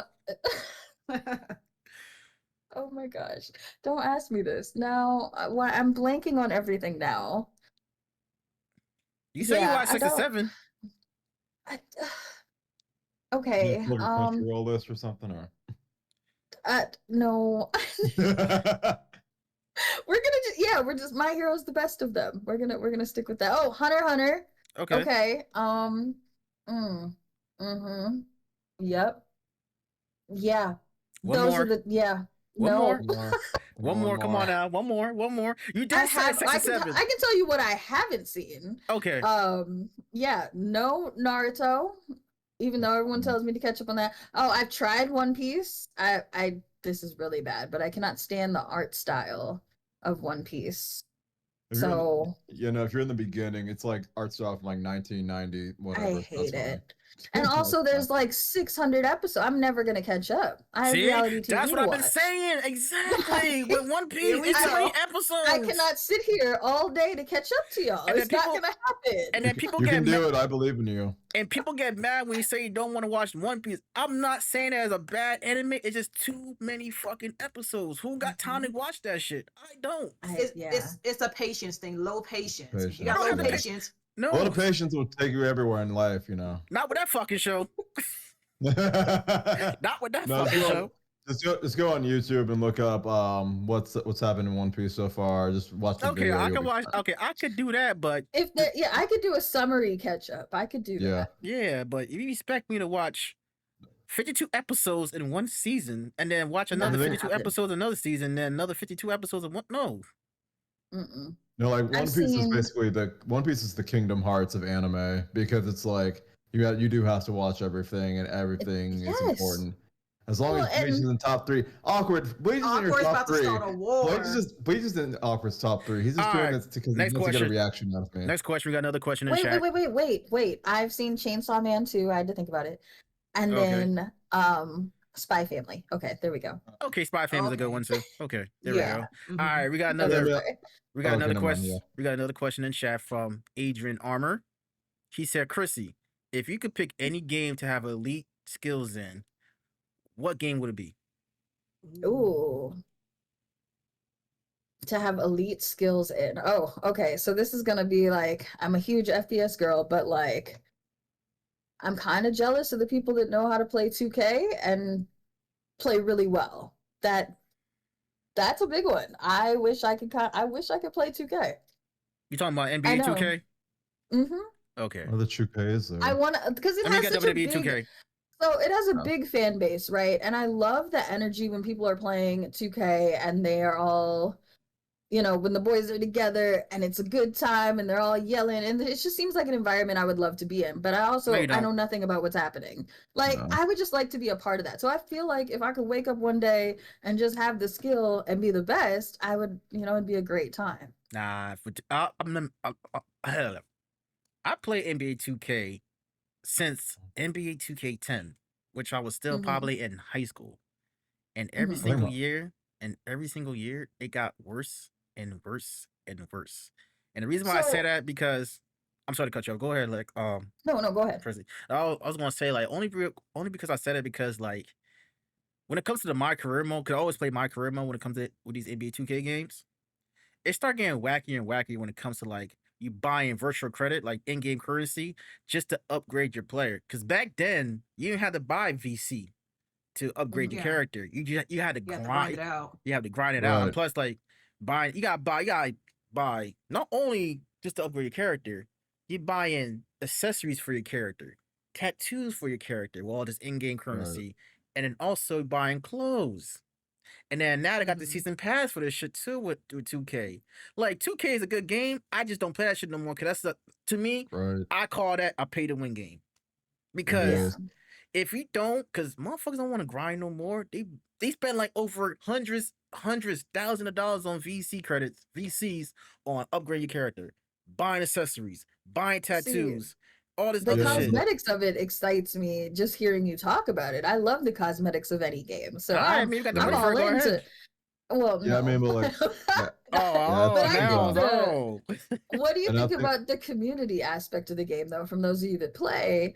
Like, It's a isn't good. it's just it looks exciting. It's a great community, and there's like I feel like the competitiveness is kind of the same as, you know, COD and whatnot, but less toxic. Like, you know, you see, or at least I've witnessed, you know, the boys get together to play 2K and they are competitive, but it's not like I'm gonna rage quit and not speak to you for a week like our Nah, it'd be like that. shooters, It'd you be like know? that. Nah, yeah, it'd be like that when motherfuckers like the it can ball be like hog. that. It'd be like I'll that when say people men in start. sports Right. sometimes. I Yeah, it don't gets know. serious. It Well, gets I feel like serious. Yeah, it's it Them also sports a does. is crazy. game. Like it's also a game you can play. I've seen at like parties and stuff. Like I guess maybe it's just the environments I've been in. I like the community. I like the feel. I want to be part of that, and that's why I'm like, shoot, if I was good at it, sign me up. Yeah, I'll say the Yeah. last 2K game I've ever touched was 2K13, and that was back in the day with my cousin. So Mhm. Yeah. No, like I used to get 2K every year until I think 2K16 was my last one. But I only think it was because 2017 had some of like the best single player games ever, like Breath of the Wild and Yeah. Persona 5 and stuff like that. And I just never really got back into it, only because like and if I did play 2K, it would just be like at a friend's house. We'd be chilling with it. I was never like that big into my career stuff, mostly because I was in college and I didn't have the time to do all that. So Nah. Yeah. I mean, what Chrissy's saying was right because, like, in a way, because when I was in college, still people still Mhm. playing 2K and stuff like that. We had a good amount of people playing that game. Like, not talking about like online, like people like group of friends or group of college people that I used to chill with stuff like that. I don't really chill with no more. We play a lot of 2K, and sometimes it get real toxic. It can get real fucking toxic. Yeah, I think that's where maybe that just like dream kind of came from is college. Went off to college, would see people playing 2K, and it'd always be like a big group of guys. They'd be yelling, they'd be having a Yeah. good time. It looked fun, you know, Mhm. versus like I'm gonna go back to my dorm and play Call of Duty and talk to someone over a headset, you know, and like chill. You know, it just wasn't the same, I feel like, vibe. And I'm Yeah, just the kind of energy is so much different, yeah, especially in sports. Like exactly. right. I was gonna say, since we talked about top 3 anime, what are your Uh, top 3 reality shows you like to watch? oh, reality. Okay, top 3 reality shows. Okay. I watch a lot of reality TV. It's really bad, but it's so bad. During this time, like this time of year right now, I'm gonna say Love Island #1, and a lot of that is because it is everywhere. Oh A my lot of god. people, Not it's that everywhere. fucking You show. can't get away from Love Island, and if you haven't watched it, you should. No. And yes, I don't there's a want lot to be learned from Love Island. Okay, there No. is. Like You what? learn social skills, how to act, how not to act. Man, you can watch that How to any other. handle different situations, how not to handle You can certain learn that from any other situations. reality shows like that. I say Right. I learned some of that from Pop the Balloon because some of them things be Oh, hell. ridiculous and it actually pisses Oh, me off. mercy. Pop the Balloon is crazy too. Mhm. Terrible. It's terrible. It's still terrible Other to this day. than Love Island right now, my number 2 would probably be what is it? First Gen NYC. Never heard that before. Okay, heard so of it's that a either. new show. It's how do I say this nicely? It's a lot of the children of like the Real Housewives or Oh, okay. yeah, Okay. yeah. So I they're got you adults now. now. They're adults now, and I think I watched that just more of like I watched that for like the comedic experience, right? So like if you've watched Real Housewives of Atlanta, Candy, Mhm. her daughter is on that show, and there's a Mhm. whole episode of NYC where her and her friends, they are what 21, 22 now, went to the club and she put $18,000 on her mom's card for alcohol that night.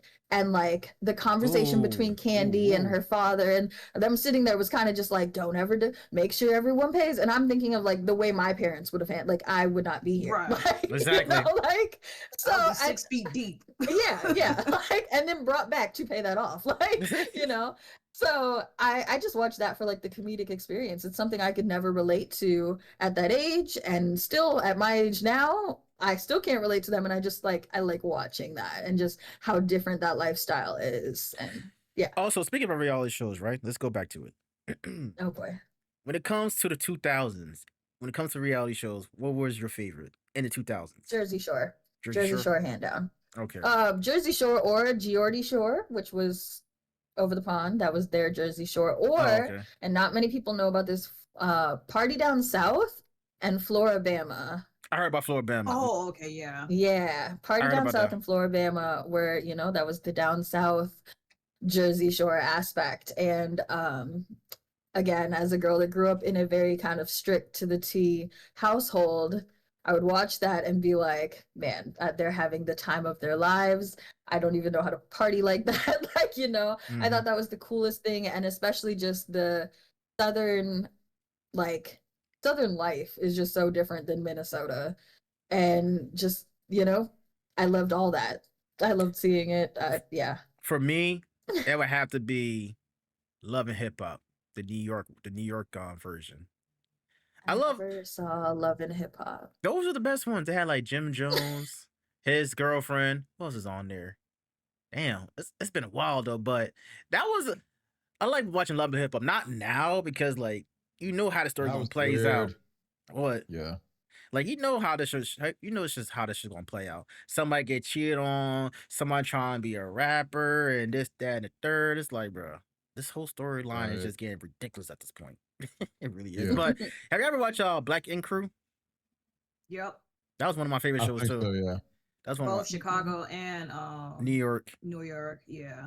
I try to watch LA. I'm like, I can't do it. I I got didn't watch LA. Like Yeah. I've seen glimpses of it, but the biggest one I was watching definitely was New York, and then when I kind Yeah. of got burnt out from that one, I shifted to Chicago. I stopped Is it watching. just because of like the different vibes, because of the location, the setting? Is that what makes the shows different? Yeah. Like, okay. And plus, like, Definitely location. and plus the storyline too. It just got so damn ridiculous. Yeah. And then most of the time, they wasn't even doing no fucking tattoo. You probably see like one or tattoos during the episode, and You that's literally only see one halfway through the episode, then after that, it's just full drama. it. Exactly. Bunch of bullshit ass fights. Bunch of problems within the main characters. I was mad when he got cut off, like from New York. He got cut off from the show because of the dogfighting incident. Yeah, it's crazy. He got kicked This off the is show. gonna sound crazy. I forgot what this show was on, but I kind of used to catch certain episodes of it. But it was a show called Hell Date, and that shit used to crack me up. Hell day. I That heard was about That's that. hilarious. Was it on BET? Yeah. It might have been. Like I said, it's Yeah. been so long I forgot what it was on. That sounds like a but BET show. Yeah, Hell's Date. Hell Date, I used to be heavy on BET, surprisingly. Like I'd be at home with my grandma and certain stuff I was actually able to watch. So we'd just be watching shit and I'd just be sitting there shaking my head like Okay, but you be watching The Game, My Wife and Kids, all that stuff on the oh yeah, Martin. 106 and Park. Hell yeah. was Definitely do we 106 and consider what is the Room Raiders? Anyone remember that one? Room Raiders. Was that I was don't. that technically? I believe that was MTV, and I think that was technically considered reality. Yeah. Yeah, I think And so. so it came on with Pimp My Ride Yeah. and like all of them. Yes, Uh-huh. yes. See, nowadays I don't watch TV like I used to anymore. Like TV too expensive. I Plus don't it's either. unnecessary. Too many commercials. Too many ad breaks and stuff like that. I'm I like, you think know the only what? time I really watch TV is like with football, basketball, and then Yeah. Like local when certain channels. events go Football. on. Yeah. Like local channels. You know what I'm saying? Nowadays I don't pay cable. I turn off my cable. I turn on my Yeah. cable because like I'm not about to pay Streaming 200. services. Yeah. Even streaming services too starting to suck too because you got ads on there too. Hmm. I And just then they borrow keep curse increasing the my price. sister's YouTube TV. Another thing too, increased prices too, which is fucking ridiculous. Like Oh it's my gosh, crazy. one of them just sent me an email the other day saying the price is going up, and I was Which like, one? okay. I want to say it's Peacock Oh, is Peacock. going up. That's Yeah. why I got rid of it. Yeah, the only service I got right now are Hulu, Netflix, fuck, what else I got? Well, Tubi is free anyway, which Tubi TV is very underrated. Although they do got their I low love budget Tubi. movies, they do have some Yeah. low budget ass movies, and it's just be funny as But hell they're though. funny though. But they Yeah. good. There's some good movies, good low budget movies within Tubi. And plus you still get like all the old TV shows on there and also some good movies And their on there as ads well. aren't that bad. Yeah, they not. Right. Their ads are really not that bad. Exactly. Don't sleep on Tubi, Yeah, I'm y'all. not a huge movie person. I think that's one of the reasons I like reality TV is because it's short. Like that's why I don't watch movies. Is they're too long. I do not have the attention span to sit there for an hour and a half, 2.5 hours. I cannot do it unless it's a really, really good movie, Yeah. right? And so Right. with reality TV, Mhm. it's what 45 minutes to an hour, and it's something that I can always have in the background. I'm paying attention to. I'm listening for her voice went up an octave. Oh, they're arguing, but I can also do something while I'm like it's not something I have to just sit down and that's it. So You know what show yeah. I really hate? That really irks my Uh-oh. you know what show that really irks my fucking soul? It would have to be Baddies. I don't know why. It just Not a irks my fan. soul. It just Yeah, irks my not a soul. It's like fan. every episode, for like a good 45 minutes, they fighting. Like, damn, y'all be fighting every Yeah. episode. Like, y'all don't get fucking tired. Like, Right. Honestly, y'all always get I pulled. hate Go ahead. I was gonna say I hate the direction that it went to because that was kind of another show I used to kind of catch glimpses of, Bad Girls Club on Oxygen Channel when it was better Mm-hmm. and more in moderation and stuff. But I noticed over time, petty shit would happen and it was just the same shit. And then now what Natalie turned it into, Baddies or whatever, it's just fucking chaos. Like they literally get paid to fight and embarrass each other, and it's just And talk shit See on what I think and talk shit amongst changed. social media. I watched Bad Girls Club, but a while ago. I have not watched Bad Girls Yeah. Club or Baddies for quite some time. But I think what I was cool back then, like I'm not a huge person who likes to watch fights to begin with, and so Mhm. it would happen. But I think Bad Girls Club at the end of those seasons, they would try to kind of help you with your problems. exactly. Yeah. They had They would life talk coaches about and stuff. they would talk Uh-huh. about your upbringing. They would talk about how are you dealing with stuff because this is not the right way. And I thought that was really cool because it was also Yeah. building up women at the same time. And Mhm. now, like I said, I haven't seen it for a while, but I feel like now it's like who can go on there and be the most wild. We're no longer trying to fix these bad habits. We're trying to display these bad habits, and that's Mhm. not good. Yeah. There's already enough. The world's showing that already. Mhm. So And it's not a mostly, huge fan of those. in all due respect though, when you watch those type of shows, Baddies, it's mostly like black women. Also, you got mixed ones too. Don't get me wrong, but it's like Mhm. But they it's a mostly bad they mix reputation. with black most of the time. Yeah. It's just a bad reputation to black women on It's that show. degrading. Mm-hmm. Very Absolutely. degrading And I think the embarrassing. world does enough to degrade women and women of color already. So it's like, why are we now displaying it ourselves? Fame and Why are money. we encouraging this? Why is Exactly, this being that's the promoted? word. Oh yeah, money, Money. Right. Hmm. Mm-hmm. business. And they just Entertainment. exactly they just and I think they in I think they now currently I think That this is what, season Africa or yeah something? Africa I know them Africans probably getting fucking tired them fighting their place. At this Yeah. point, it's like, yo, take that shit back to the States. At this point, don't bring that shit over here. Like, come on now, y'all being disrespectful. Y'all going to a club, y'all drinking stuff like that, y'all fighting in the club. Come on now. And Hair then most getting of the stuff is pulled. scripted anyways. Like, it's literally scripted. Yeah. Yeah. It's not like how it was, on Bar Girls Club, once again, when it was on Oxygen Channel, when, shit would happen naturally. You get in disagreement. Someone might snap and put hands first and ask questions later, but then you resolve it and talk it out afterwards. And it's like, okay, we can move on from this and then we can help each other. Yeah. It's No not. fucks given now. It's hands everywhere and drinks everywhere. Mhm. Well, and pulled out everywhere. I always think about like the younger generation. We're already kids are growing up fast enough already, Mhm. and they're watching that, and we're wondering why, you've got first graders punching each other at school and stuff like that, like because they're seeing it on TV. Like, they're like, oh, they're grown. Oh, she yelled at her. Well, this little girl yelled at me today, so now I'm gonna fight her. And I think that. Like I And- said, we shouldn't be displaying that- that. You and never that- know who's watching. And that goes back to content creation. These kids watching these streamers like Kai Cenat Yes. and also Adrian Ross and who else? I show speed and stuff like that. I mean, they at first they was wild at first until when they got older, they started like they realizing like I had to get my shit Mhm. together, especially with Kai Yeah. Cenat. For example, when he Yeah. especially for example, right? When he did the whole PS5 giveaway in New York City, Kai Cenat, how Oh, Lord. that Yeah. whole place was in a fucking frenzy. Right. And then I think he got Yeah. arrested for that shit too at one point. I think he got arrested for that shit at one point. I do think though there were I a don't know if he lot got of arrested. like Cops came though. Yeah. Oh, yeah. I think there were a lot of things though that added to that. Like I think at that time I don't think he honestly realized how big that he really was, like how far his Right. reach Mhm. really went. Right. So yeah. I don't think that they were prepared to begin with. Yeah. And like, terrible Granted. learning lesson, but it was a learning lesson. Mhm. Right. And yeah, so Nah, he probably learned his lesson. If he didn't, then I don't know what to say. But I'm After sure that I'm incident? sure he did. Yeah, Yeah. I'm sure.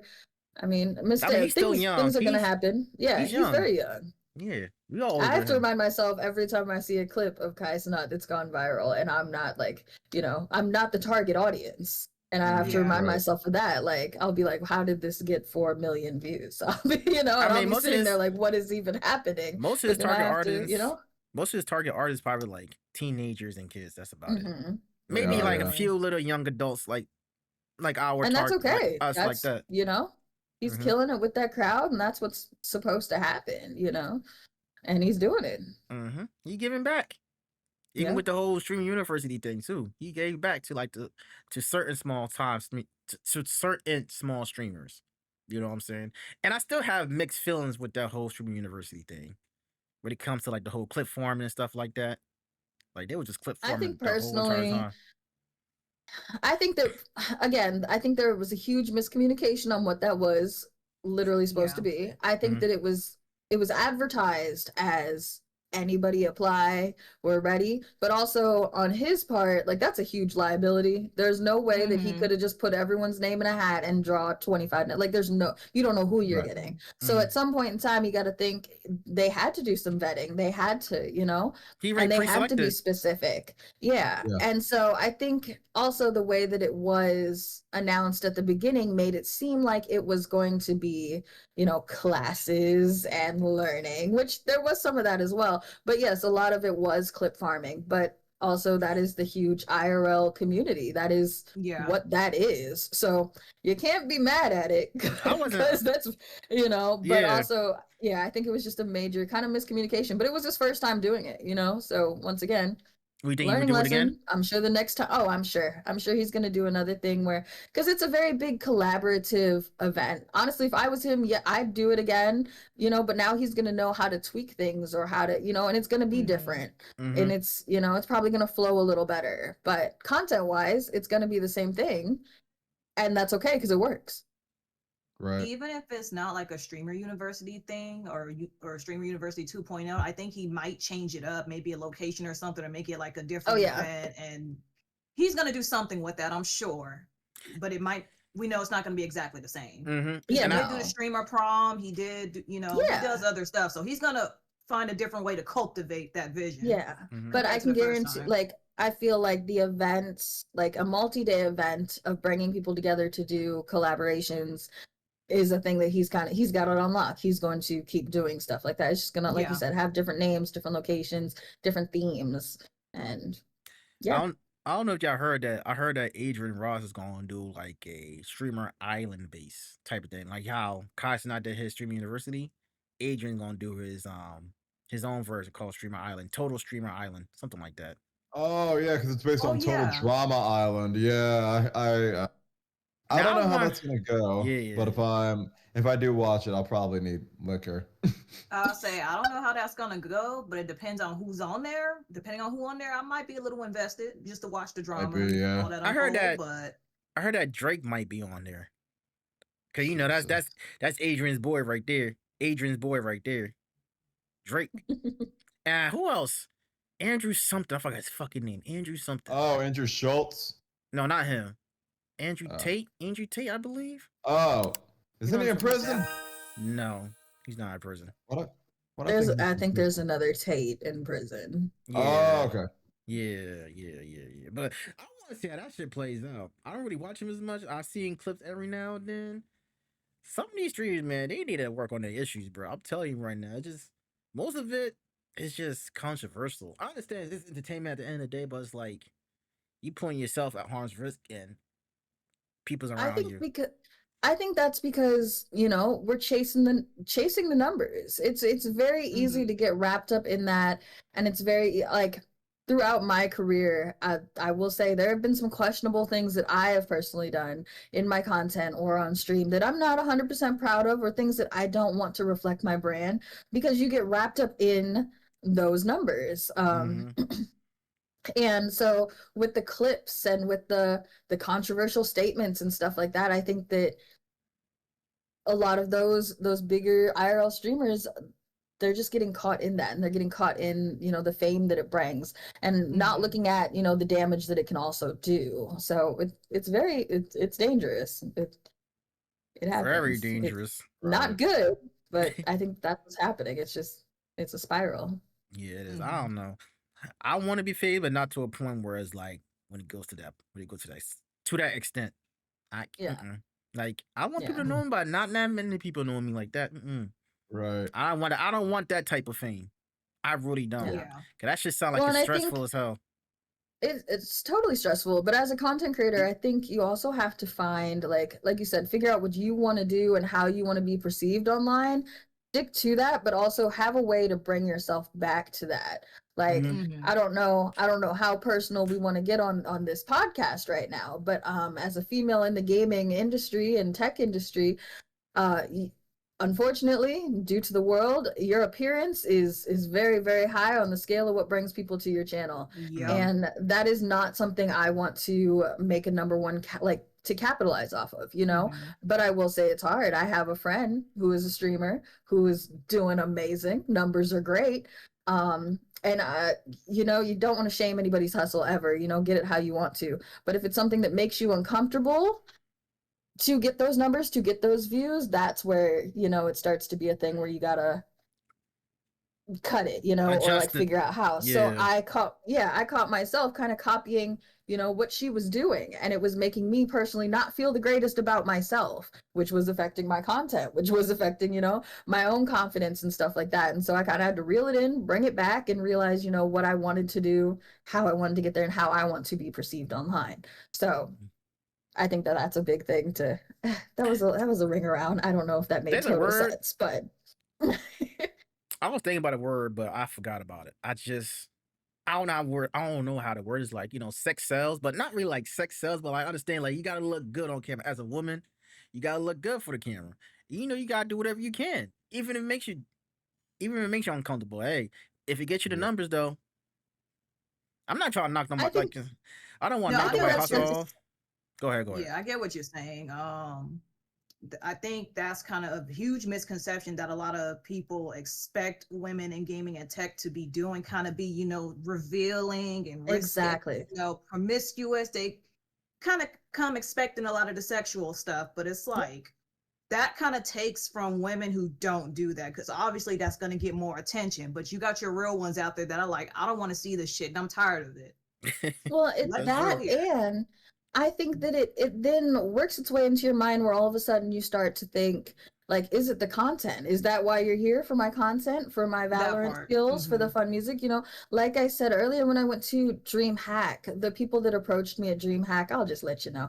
I had two people come up to me, very excited. ChrissyHQ, you're here. Oh my gosh, where are the girls at today? And I was like, first off, are we talking? What are we, you know? And put two and two together. But I was like, that's why you wanted to meet me, is for an image that you see online sometimes, you know? And it Yeah. instantly made me think, you don't care that I'm here. You don't care to make a TikTok with me. You don't care to go get some food at the food court. You wanted to see a piece of my body.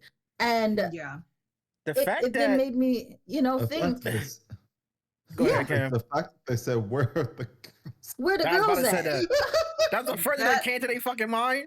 Yeah, it's wild. It's absolutely wild. And it makes, you know, honestly, it makes you feel like an object. It makes you feel like, you know, you're just there for, you know, to look at. They don't care about your content, but then it also makes you start to feel, you know, or at least me personally, starts to make you feel bad about yourself. Starts to make, you know, you question what you're really doing. You know, and that's where that thin line comes, where it's like the Mhm. boundaries, I guess. Do we continue this because it gets the viewers and I'll just be uncomfortable, or do I hold my boundary and do what I'm confident in, and, you know, market myself the way I'd like to? You know, it's It makes it's a you rough more thing. self-conscious, and it kind of, Exactly. it basically makes you unsure of yourself, especially as a woman, because, you know, like I said, the beauty standards, that's what's fucking everything up. The Yep. standard, the BBLs and all that shit, like there's so much that goes into beauty standards now. It's like that's what's being prioritized often compared to natural women, even though we know a lot of people still prefer natural women, but it's not often Yup. showed, you know? So it's like the representation that women have nowadays is ridiculous. Mhm.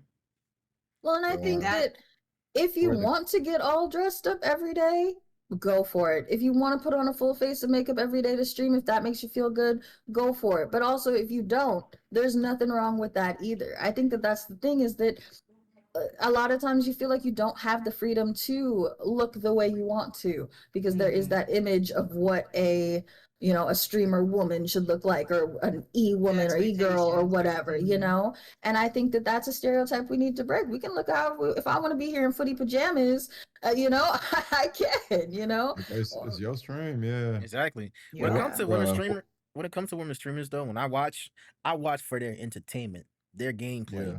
Even if I don't talk, even if I don't like chat with them like that on stream, I'd rather watch they play their game and stuff like that. I don't really care Yeah, how it's you like look. it's your energy, your Mhm. personality, your gameplay. Yeah, I will And say that. I still- mean, out of the streamers that I watch, I'm either there for the personality of the person, you know, some Mhm. fun people, some hype energy, or the community, or for the gameplay. Shoot, if you're hitting those snipes in COD, I'm watching, I'm loving it, like, you know. Now, But if she has a stink ass Mhm. attitude, that's a whole different story. That's all I Yeah. gotta say. yes, If she had if she got a stink ass attitude and just if she can't fix her face, then it's like, okay, bye. Just Right. bye. Yeah. Where But the yeah, girl where the girls at? That nigga got 0 game. with the girls, that's crazy. Or as the kids say That's nowadays, it's crazy. El Riz. Hours with a capital. People are real fucking bold, or they just I'm like, stupid as hell just to ask you a question like that. First thing that just come on the top of their mind, like, oh, can I Not get a even no. hello, can I take a what's picture? up, how Yeah, you like, doing? can I take a picture? but Like, that's like how we were, like, you know, earlier when we were talking about how, like, you don't really, you know, we watch some of these content creators every day, and we feel like we know them, but Mm. we really don't. And it's the same way with our viewers. And there's, Mhm. you know, I want to say since COVID, or maybe since just the rise of content creation, that feeling of there are no more boundaries, you know. I would like to think I would never go up to someone and not introduce myself first offhand, shake their hand, or Mhm. high five, or, you know, versus what I experienced that was completely not something I ever thought would happen. But there's a lot more boldness nowadays, and a lot more, like, you know, it's a free for all kind of, and that's, Mhm. I feel like that's not okay, and you gotta yeah. make that line. Yes, yeah, you No, gotta that's- stand your ground. There's That's a certain lines fact. people. There's certain lines people are willing to cross. I was And in a they don't club. care. And they Yeah, don't no, I was in care. a, me and my crew. We went to the club last weekend, and I overheard there was a woman who had a BBL. Some guy came up to her and was like, "Yo, so is that shit comfortable?" I was like, "Oh my god." Oh my god. I was like, "About." Me and my boy Elijah was like, "Yeah, okay, we leaving. We leaving." Yeah, we were not here for this conversation. Mm. Oh my gosh. I'll be Too out like Yeah. bold. too bold. Are you Boldness and comfortable with that? respectable, like being respectful is just it's gone out the window. It's sad. Nah, that's It's not like, being why you care so respectable. much about her BBL? Yeah, Like, like that shit for Or just her. hurts her appearance. body. Exactly. Appearance in Yeah. general. Like, why are we commenting on? I think, like, okay, if somebody's zipper is down, yes. Hello, hey, your zipper. If their tag is sticking out, hey, let me get your tag, girl. You know, something like that. You should never comment, I think, on somebody's body. You don't know what they're going through. You don't know what they like. You know, maybe they like Mhm. the way they look, like, you know. Exactly. And I think that's a line that is become blurry, hmm especially in this industry. That's what I'm saying. You gotta be careful when you go out here nowadays to these anime conventions because when you see them people in real life, they might ask you some questions that might be bold as hell. Could they get too comfortable? Especially chatting Yeah. with. It all starts when them chatting with you on stream.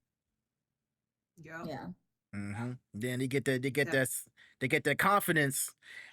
That bold confidence to ask you that type of questions. Now it's like, okay, why you asking me that Well, question and I for? think It be the wrong. even It with be the the wrong place, the wrong communities, time. even with the communities that have been going on for a long time, and like a lot of people call their communities their family and such like that, I do think it's cool, and I do like there's a select few of people that I've met in this industry that I will say I'm closer to than people technically IRL. But I've also now met those people IRL. And so I now feel comfortable, you know, sharing personal things, hmm asking how their day is, you know, stuff like that. So there's levels to this, you know. It's once you get to that I guess that time where you really feel connected with someone, meet them, and then we can go from there. Exactly. Now we can be friends. Now I can make comments and tell you, you know. hmm Like I said, you gotta observe your surroundings, folks. Observe your Mhm. surroundings. Yeah. Read the room. Read the Don't room. just jump straight in. hmm Just don't do it. Don't jump in. Just read the room first. Read the room before you say or do anything. Be Cause people like cautious. That's because it. people like to jump the gun real quick. People like to jump the gun real quick, and then you're gonna learn the hard way. Oh Lord have mercy, Jesus. So, how do you handle where I had the fucking question here. Hold up. I had the question. Oh, okay. So how do you handle trolls or negativity in your chat or Oof. any of your social channels? Social media, I should say. Okay. I've gotten a lot better with this. I'm not gonna lie. At the beginning of my career, it was terrible. I used to cut stream and cry. Like I've said that like 10 times on today's podcast. I cry a lot. But I've had to gosh, I've had to just realize that, you know, there's some miserable people out there Mm-hmm. and it sucks, but if it makes you happy to get in my chat and troll me, so be it. I don't really know you. You don't really know me. You know, words definitely can hurt after a while. I will say that whole sticks and stones, words can never hurt. Yeah, they can. But also, you just have to know who you are and you have to be confident in who you are, you know? Like I said on Kick, I will still stream on that platform. I will still push and grind over there.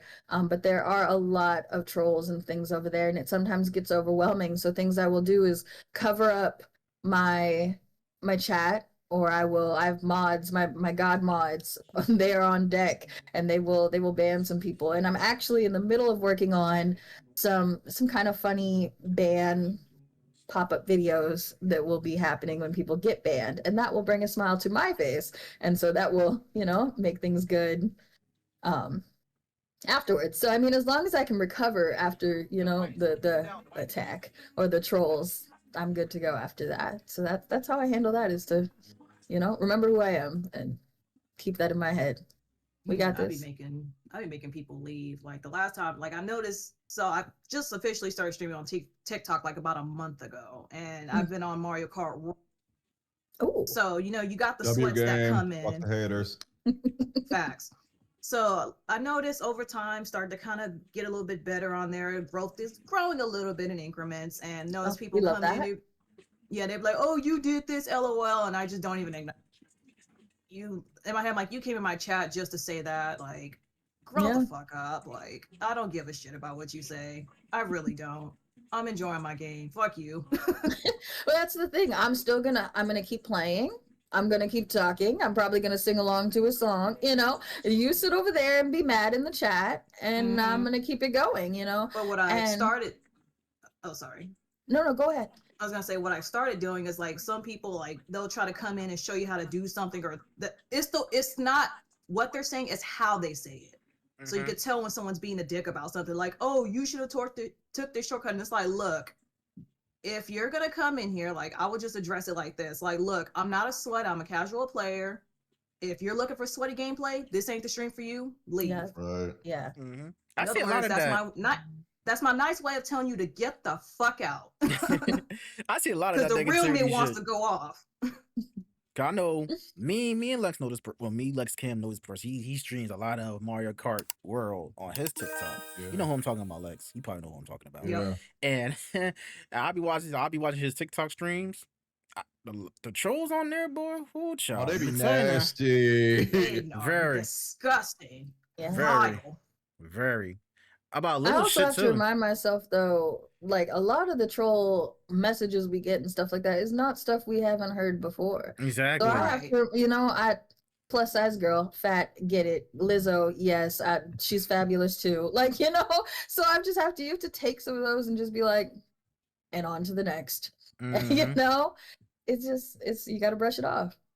All Yep. right. That's why I literally tell them, like, if you're looking for sweaty gameplay, this ain't for you. No. I'm just Same casually here. playing. So you can stay Right. here if you want, but you know, I'm not gonna listen to your advice and you're gonna get ignored. I'm just gonna respond to the right under you.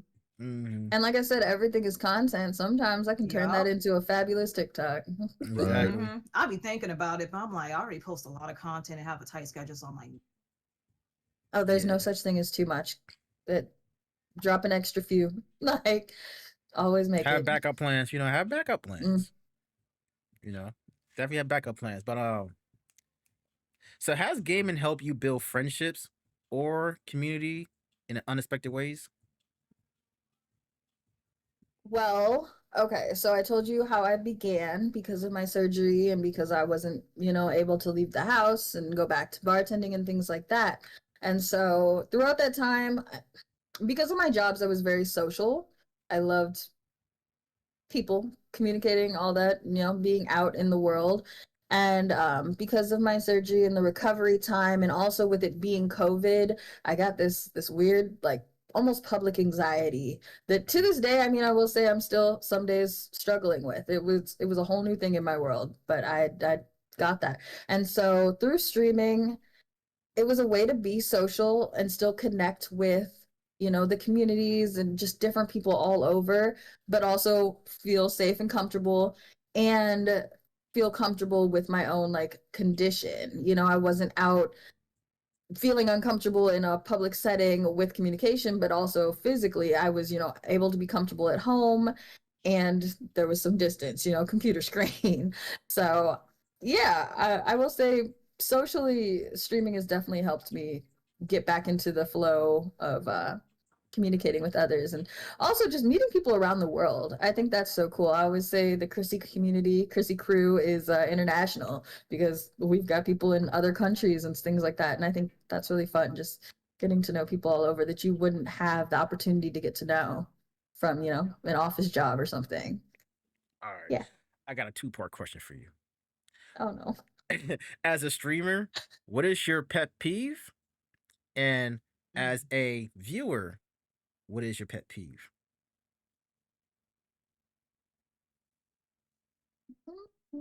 Okay, give me a sec. All right. Let's start with a viewer. As a Okay. viewer, my pet peeve,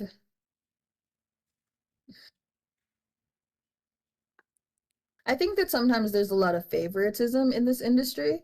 Exactly. Yep.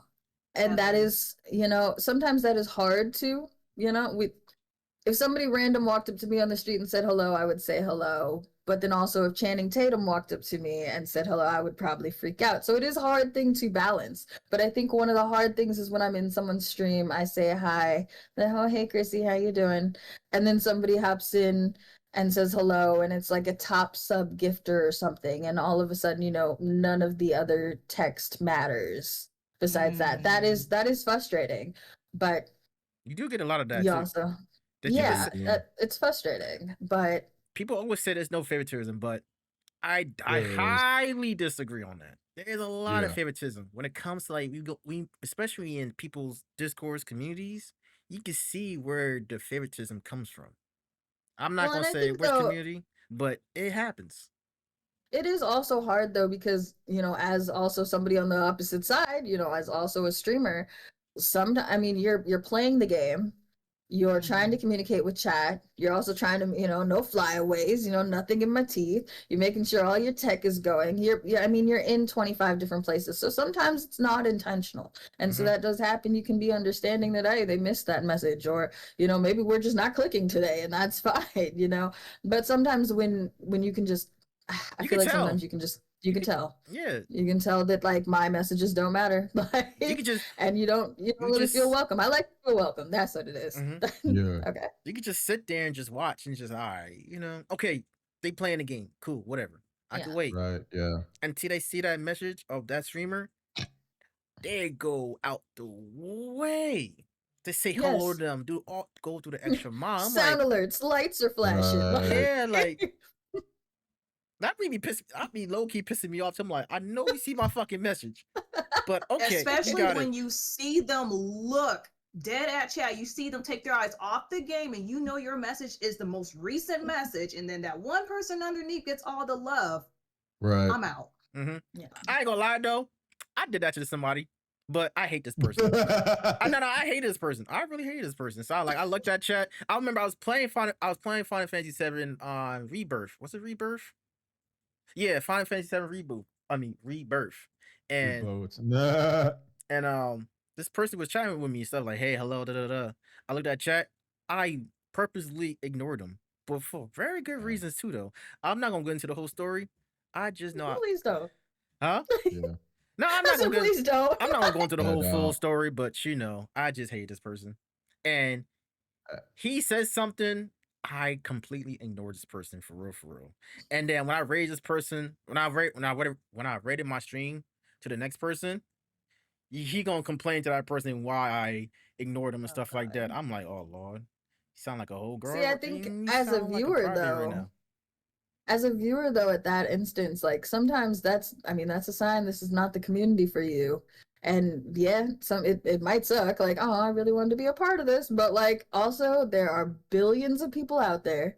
There are 7.1 million accounts on Twitch alone.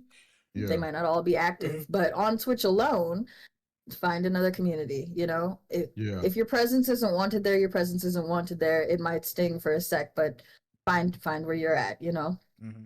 Yeah, say As just a leave viewer. and move on to the next. Exactly. Don't sit there and try to Basically. force the conversation. If you clearly see you're being ignored after multiple messages, Yeah. that's definitely an indicator that you're not welcome. Mm-hmm. Yeah. And he was Or definitely just not watch welcome. the gameplay.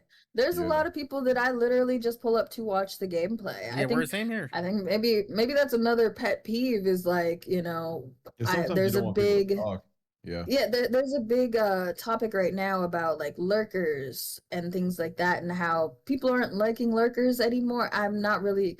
Yeah, they want people to communicate and talk in the chat, which I get. A community is great. I think that's awesome. But sometimes I just want to pull you up and I want to have the game playing and I want to be doing my editing, And so I don't think that should be And sometimes people don't a like thing talking. either. There might be Yeah, Yeah. at that time people don't like to talk. People just like to Yeah. watch your Or maybe- stream.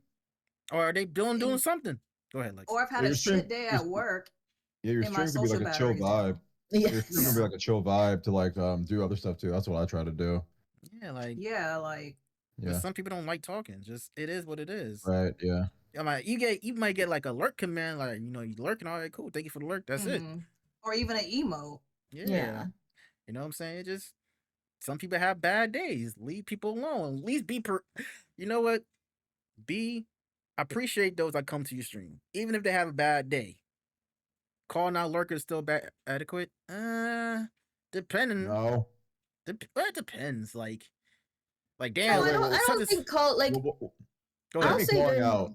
yeah, Are we I'll doing say the during my streams, I'll be like, hey, welcome in you guys. Oh, I see you lurkers. Hope you guys are having a good day, you know, but I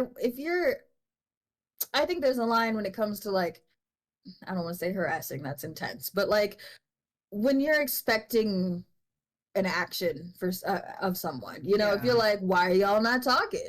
Where are Right. you at? Or you know, I've even heard people pull up the viewer list and will be like, oh, I see you. Like, you don't want to put somebody on the spot for that. They have zero obligation to have to chat, you know? Exactly. I feel Like, like No, but by like if I get a name. lurker in my chat, I'll be like, "Oh yeah, what up? Thanks for the lurk." Like, I'm just keep mhm. That's it. playing. Like Yeah. I don't think this be the problem, to be perfectly honest with you. Mhm. Yeah, I feel like by name is definitely a no-go because this has actually happened to me a few times to where I will lurk in somebody's chat, then they'll be like, oh, hey, hello, Lex. And it's like, I just said I'm lurking. Like my social battery's down. I've had a shit day at work. I'm trying to chill, decompress, binge watch my TV show on this screen, still support you in these Twitch streams. Right. Like All I'll say is this: I don't have it in me right now, respectfully.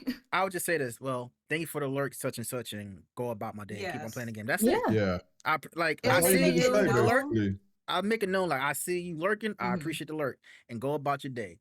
Don't call them like when you be like when you call them by their name. When you call them by their name, just say like appreciate the lurk and go about your day. Now you call them Yeah. by all their you gotta name do. and just saying like, damn, why you ain't saying nothing? Da, da, da, da. I'm like, now you starting to piss me off. Like, don't call me out. yeah. Like Adrian just put in your chat, every viewer is taking a moment out of their time to have you in their home on their device for any reason. Like they literally Right. pulled up Twitch and clicked your name, like out of Exactly. however It's many giving you were watch there, time, that you extra know? view. Mhm. Yeah, I think that's, you know, You that's know, very just Yeah, so something some to people don't always have remember. some people don't have no good etiquette like that. There's some. I'm not gonna say yeah. all, Yeah, but there's some out. Well, yeah, there's some out there that don't have no type of etiquette when it comes to streaming stuff like that. Yeah, I Streaming etiquette. things like say that. only do it by name if they make it known, like how awkward just put a lurk emo. Like if they make it known their lurk, you can say thank you such and such for the lurk. Yeah. But if they haven't chatted in your stream at all, don't pinpoint and call them out because that'll make them leave. Right. Because Mm-hmm. I would. Yeah. Mhm. I got Exactly. a random question, Chrissy. Like you, in that first example, you said if like was it Channing Tatum came by, and freak out. Like, do you like Channing Tatum move? I do. Yeah. Oh. Okay. How do you feel about him as I was, Gambit? I was like, I I, was like, that was a random example. it was the first name to really like I would freak out if he walked up to me. That's about it. That's very valid. Yeah. That's reasonable. That's Yeah. justifiable. But That's definitely yeah. justifiable. So I got some rapid fire questions for you, Chrissy. Rapid fire. Oh no. All right. Okay. Oh, Keyboard I'm plus scared. mouse or controller? Keyboard and mouse. All right. Oh, Favorite Jesus. first person shooters of all times? All time. Valorant, we're gonna go with.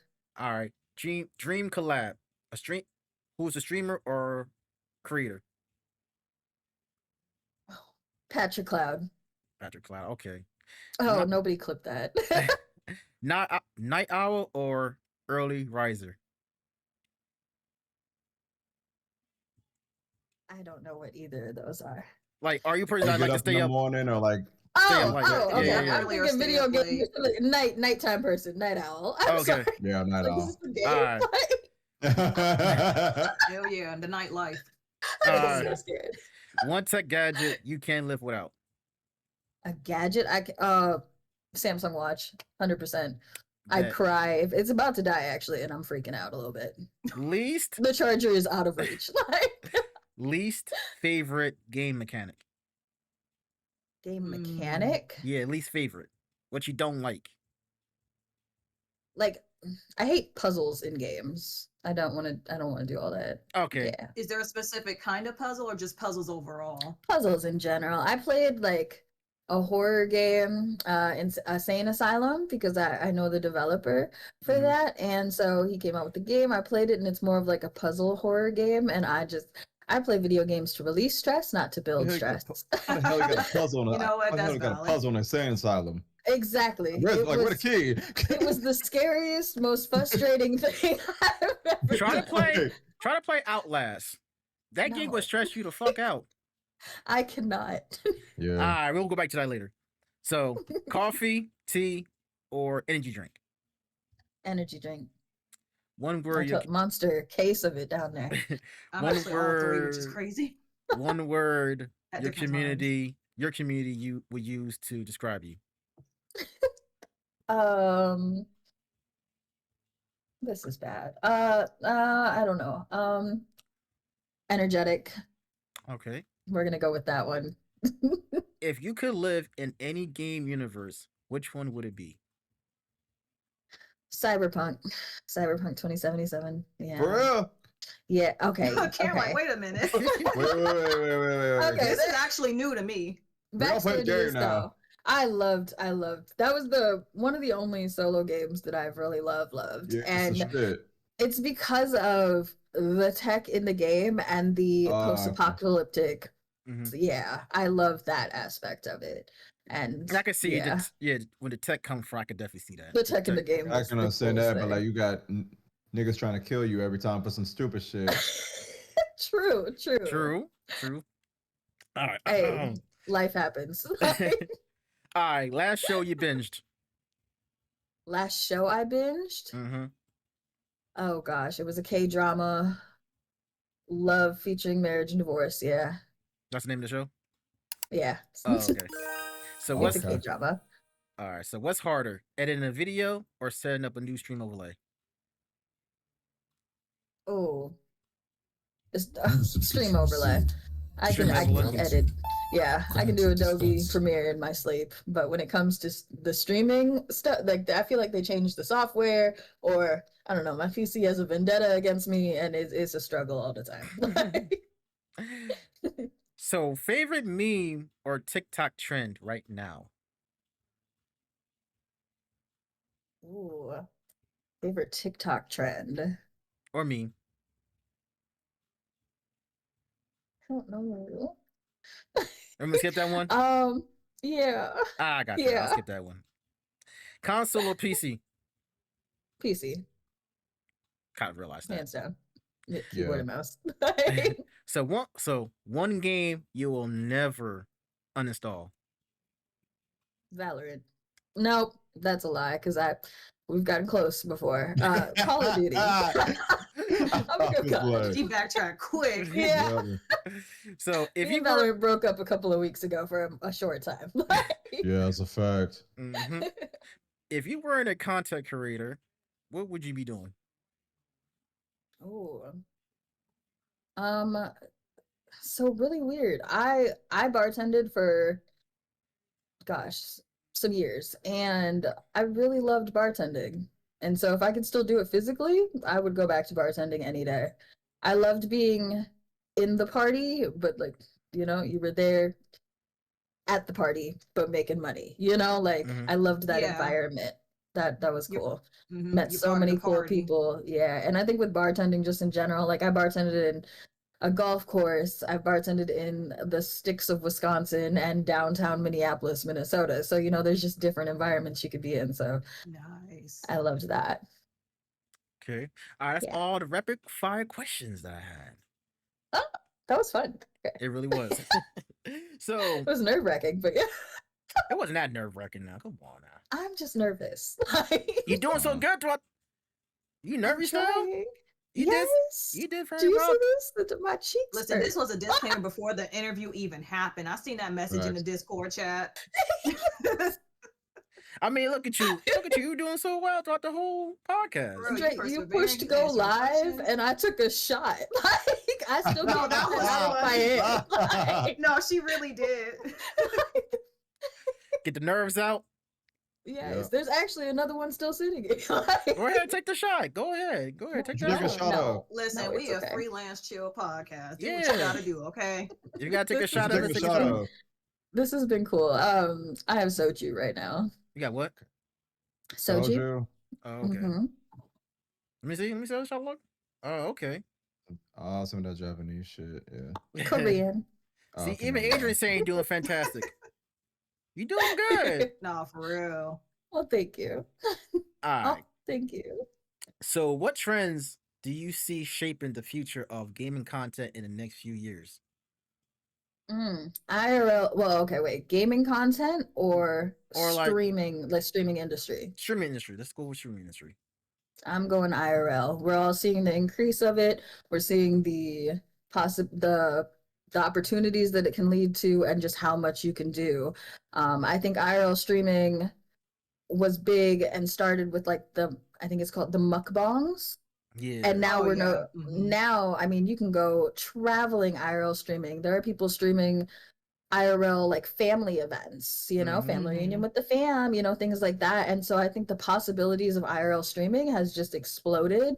And I think that's where the future's headed, And which also, I want to add to that too. Also you have like celebrities like like artists and entertainers get into the whole yep, streaming world. Like T-Pain been doing this yes, shit for years now. Now you got yes, DDG, who else? India Love, um Nicki Minaj, which is Lil I don't Tay. know exactly. Like I'm even trying to be Kyrie, cool with the Gen Z. even Kyrie Irving is getting into the whole Yeah, streaming thing too. yeah. Yeah, so like everybody trying to make that money because that's how you make the money It's the right there. wave. It's I think really it's the trying to way. make that money, but also I think that IRL streaming in general is such a big industry to reach new audiences, Mm-hmm. So I think that's the thing. Like it used to be, you'd go to Mixer to watch your gamers or to maybe watch some music people, like music streamers. But now, like you can literally, there are girls that do shopping adventures, which is wild. But I mean, these girls are going shopping 3 times a week, and you're just coming along to see what they buy, to see what's in the store, to look at the prices, So it's reached the lifestyle community. It's reached, there are mommy influencers now, family influence families, So it's now a way to reach new people and audiences. It's like the news. Mm-hmm. It's Literally. they're the political streamers, they're the political content creators. So it's a new way to get out there, and yeah. So with everything you just said just now, right? Do you feel like gaming content is dying down?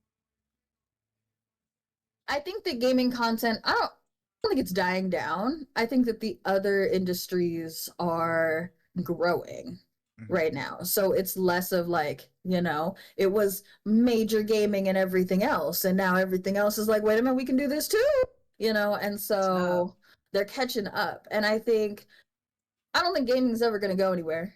Games are evolving from day to day. We're seeing the graphics get better. Everyone's gaming. Everyone's doing some type of gaming. And there's so many different, styles and whatnot. And we And all so love. I think, Go ahead. continue. Sorry. No, go ahead, Chris. Go ahead. But so I think that'll always be there. There's all the other industries have noticed that this is cool. This is how to reach the people. And speaking about games now too, you see a lot of these gaming industries, they laying off certain employees and stuff like that. How you feel about that going on? A lot of these game industries are either laying off their employees or just shutting down because that game within that industry, within that development, are like not making the numbers, not making the sales. Like for example, what's that game called? Concord. You ever heard that game Concord that came out last year? Oh God. Like last August? Yeah. And that shit was only out for 2 weeks. And they shut that whole shit down. What happened to oh my gosh, the dodgeball game, the Knockout City, yeah. Knockout City, yeah. That disappeared real quick, and the industry is competitive. That's the thing. But also there's so much new technology that is taking, I'm gonna say it, they're taking the jobs, like the robots, the new AIs. softwares, things like that. Yeah. And even though it is really cool, it is making it so, some of those jobs are not necessary anymore. So it is a very sad thing. But even when Multiverses too, Multiverses was my game back in the day. It was out one month. It came out in July. It came out in 2022 for like a whole year. That shit was, I didn't even know that shit was still in beta at that time. World's longest beta, yeah. And then it was really good though. And then they cut, and then they closed that down, and then they brought it back last year for the UE for like Unreal Engine 5, and then that shit died down too. Because same with Splitgate. Didn't they just come back? Yeah, they came back. Splitgate too. Yeah, Splitgate 2. Splitgate 2. It came back. And then it died out. Well, it didn't really came back. It came out, Splitgate 2, and then it died down. And then they closed that shit down because I forgot what it was. Why they closed it down for. I think they just weren't getting the action they were supposed to. hmm They said that it's supposed to be a Call of Duty killer game, but ain't nothing being Call of Duty. Just like saying X Defiant. They supposed to be a car killer, but Oh, I forgot about X Defiant. Mhm, Oh, that's- We all knew that's it true. wasn't. yeah, we all knew it wasn't. But we all didn't know that shit was gonna close down Because like nothing. that. Here's the thing: nothing will kill COD. No, Like it's, at this point, we just Honestly. you just gotta make peace with that. it's all And because here's my frustration with that though. As like I love COD.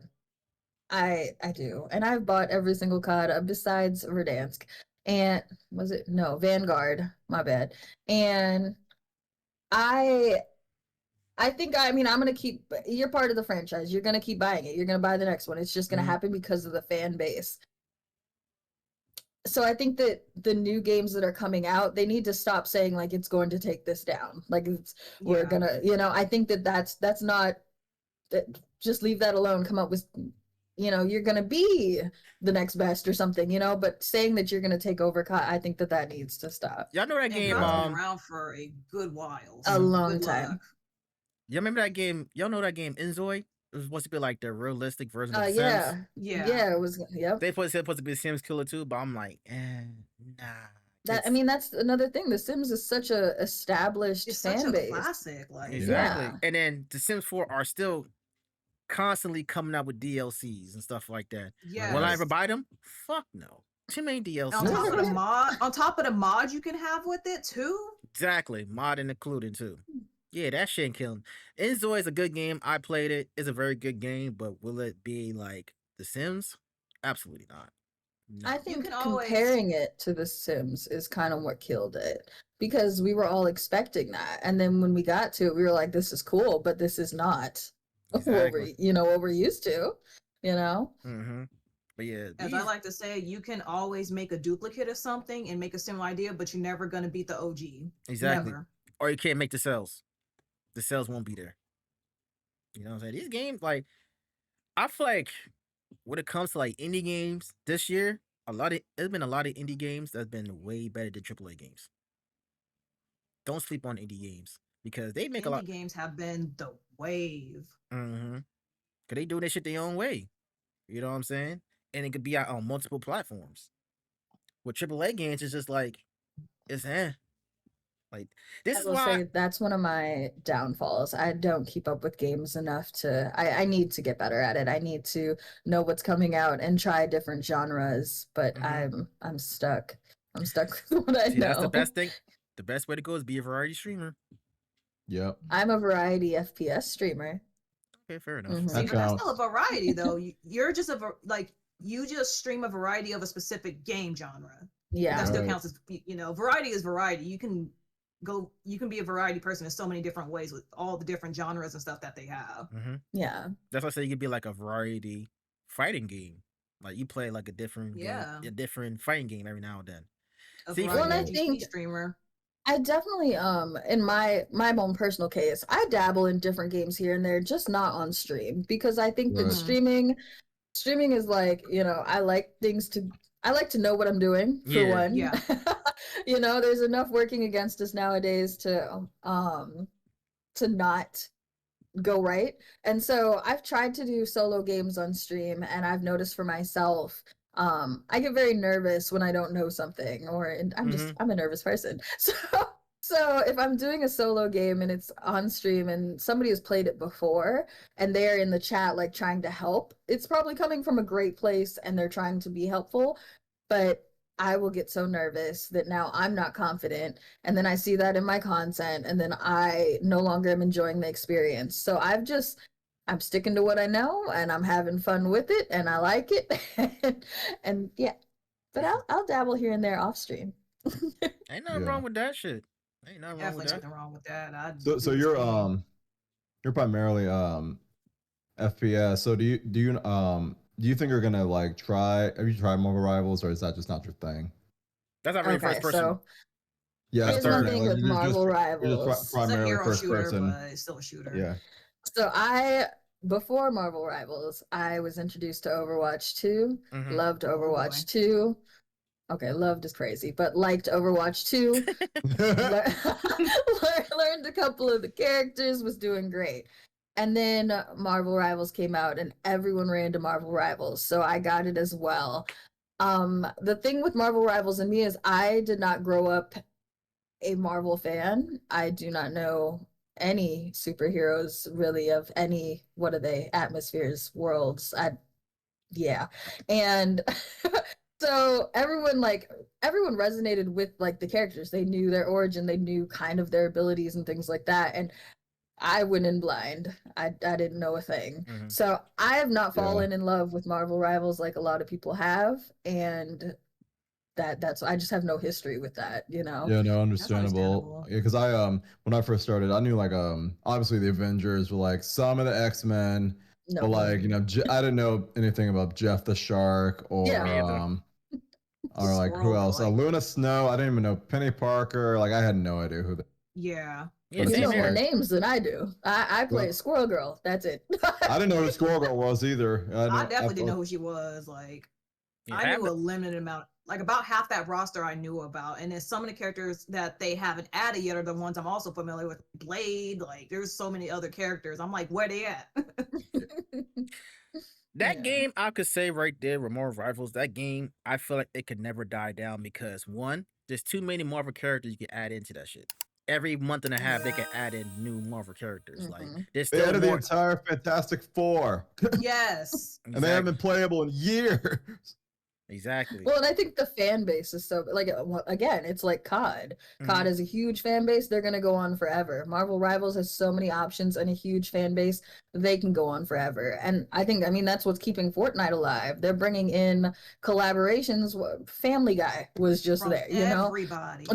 They brought in Ariana Grande. Like Yeah. they can keep going too. So I think that's what's kind of keeping those games alive is that they have those fan bases and they're established. And plus, like with more rivals again, when it comes to the battle pass, though, it's reasonable to buy the battle pass because even if you finish the battle, even if you didn't finish the battle pass the last season, you can still go back and finish it. Yeah. As You know what long I'm as saying? you purchase that specific battle pass, it don't have to be the premium one that's like $20 or whatever. But as long as you have the main battle pass itself, you Mhm. can easily go back to it when the next season starts Exactly. and finish that pass as well. So you'll have like two different options. That's why I feel like what most games nowadays need to do when it comes to these season pass. Like some people can't finish their season pass within like what, have like what 3 months, 45 days, some shit like that to finish the battle pass. Yeah. Like Yeah, about maybe 3 months at max. yeah, like niggas ain't trying to play this game for 3 fucking months straight. I'm not. There's other My games I like to thing, play too. Besides the battle passes, it's like like Oh god, we talk about battle pass all the time. Just to let you know. Oh, we're boy. talking about Valorant. The bundles and why are they $110? Huh? Why are the prices on these things going up so high? Wait. Time $110 out. yeah, for some skins in a Time out. video game.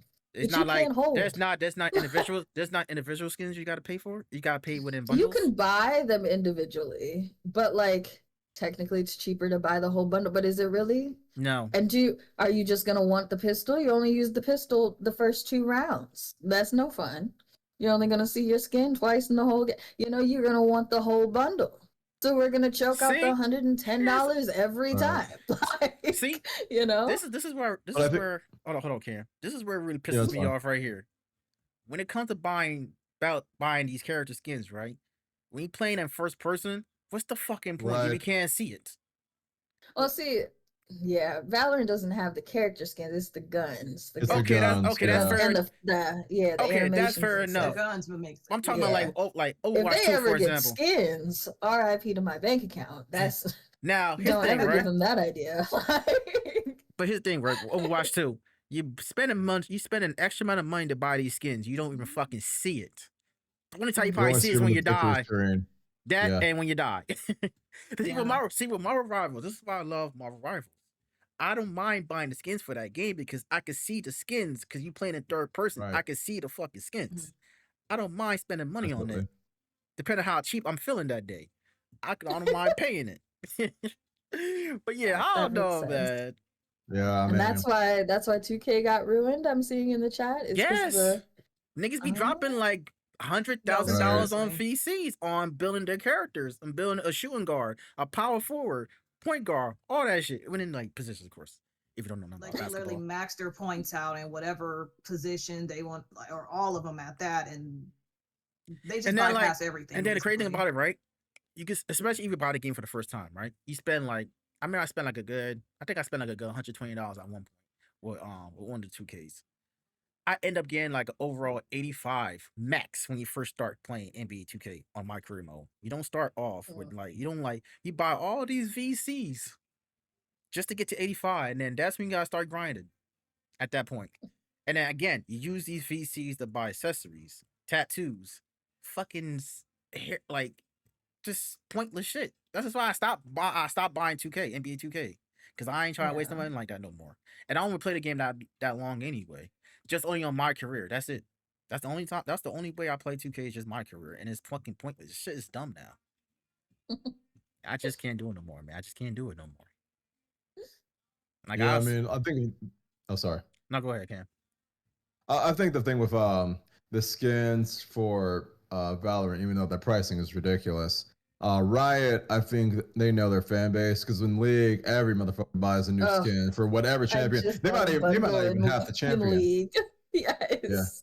What I game? did. League of League. Legends. So Oh. League of Legends in that game, like Dre, it's like Marvel Rivals because Mhm. you can see the skins, but like Yeah. even then, it's like the skins look better in the artwork than they do on the character anyway. But everybody buys them, so it's like that's where they probably transferred to Valorant. Like they're gonna buy them anyway.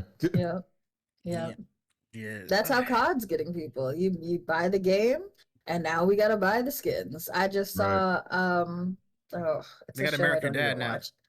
Yes, that's the one. Crazy. It which okay, sidebar. Love COD. Love the skins in COD. It's starting to look like Fortnite though. Yes. Can we knock it off with the Yes. cartoons? Like what are we Yes. doing? We could have stopped at Nicki Minaj. I got the Nicki Minaj skin and that was leave it alone. Leave it alone after that. I think Battlefield was like, hey, we're not doing skins like that or anything. Yeah. Or maybe it They was the don't next need COD, to. yeah. They don't need to. Battlefield 6 look good already. They don't need to get these. I think the developer was like, gotta be honest, I thought that was kind of weird, but okay. It is. Like, what the fuck? Like, Nicki Minaj ain't shooting nobody. What the fuck she shooting? She can rap about the shit, but she ain't about that shit. The bad thing about those skins is like people know, like I said, when Nikki dropped on COD, I was probably the first one to hit checkout. I was so excited. But it also is not a good skin for the game. You can see her pink outfit from across the map. So That's true. The highlighter pink, bullet pink. yes, and I mean, they had this rainbow unicorn skin that was the coolest thing, but then it turned the helicopter into a rainbow unicorn with sparkles. Super cool. Also, you are now the first one dead. Like, so it was like, No, when I seen the Beavis and Butthead one, how are you gonna hide that bright ass yellow hair? You trying to hide in the bushes and like, how is that gonna work? Please tell me. Like, I love Beavis and Butthead; they're funny as fuck. But you know my favorite. Where are we going with this? My personal favorite. It's for the casual gamers. Nah, my personal favorite when it comes to Fortnite was Vegeta. You know, Vegeta got a big ass head on Fortnite. So like, especially you go Super Saiyan mode, child, get that good headshot. You can't miss it. And then plus, like, if you're in a car driving, all you can see is his hairstyle poking out from the fucking roof of the car. Yeah. You just shoot him. Like, that's it. Should be funny as hell though. I stopped playing Fortnite. I stopped playing Fortnite too. I cannot stand Fortnite. I used to play that shit all the time, and then it's like other games came into play. It's just like, I don't know, it just died down on me. You know, I'm only recently gotten into it because when it came out, like the building thing, I was not with it, so I'm like, I don't want that. Yeah, I mean, I was playing Fortnite before the whole no build thing, so same. I think that it's cool that people build and stuff like that. I think, the people that are good at Fortnite, I think that's great. I personally am not going to run around this map, this bright, colorful map in all of our cartoon skins, and then all of a sudden stop and do a dance with like, I'm not doing exactly. that. Like, that is what drives me nuts about that game. I'm like, why are we all emoting? Like, no. All right, so let me see. So, what is one thing you wish you knew earlier about streaming?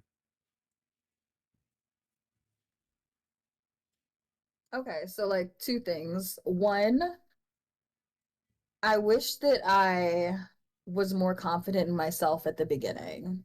Mm-hmm. For sure. I think that that held me back a lot at the beginning, just not being confident in who I was.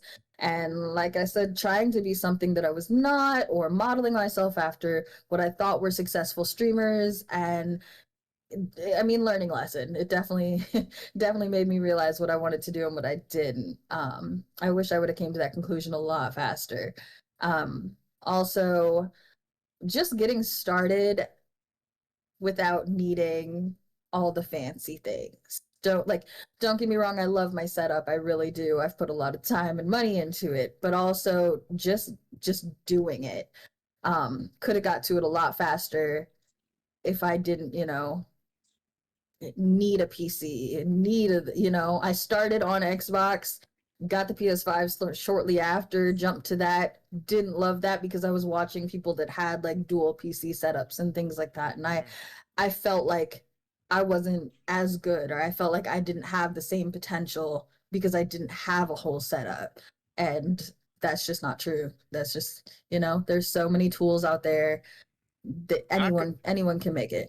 I can relate to that too when it comes to like, streaming off. Because when I first started streaming, I streamed off the PS5 and stuff like that in November of 2020. Is like, and I seen people who stream off their PCs. Is like they could do so Yes. much, and all I could do is just stream games, and that's it. And at some point, be like, yo, I don't feel like streaming this shit. I don't feel like streaming games all the time. Right. Well, that, and I mean, I think I looked at people like, they had alerts and they had, that too. things like, and the transitions and all that, which is cool. It's definitely cool. And so it does bring people to your stream. It does. But again, like we talked earlier, personality is huge. That sense of community is huge. Making people feel welcome and being personable are huge things. And you can communicate that being a console streamer still. There are people, the IRL streamers, the little bit of IRL I've done has been from my phone. I don't have an IRL backpack. I don't have, the whole setup for that.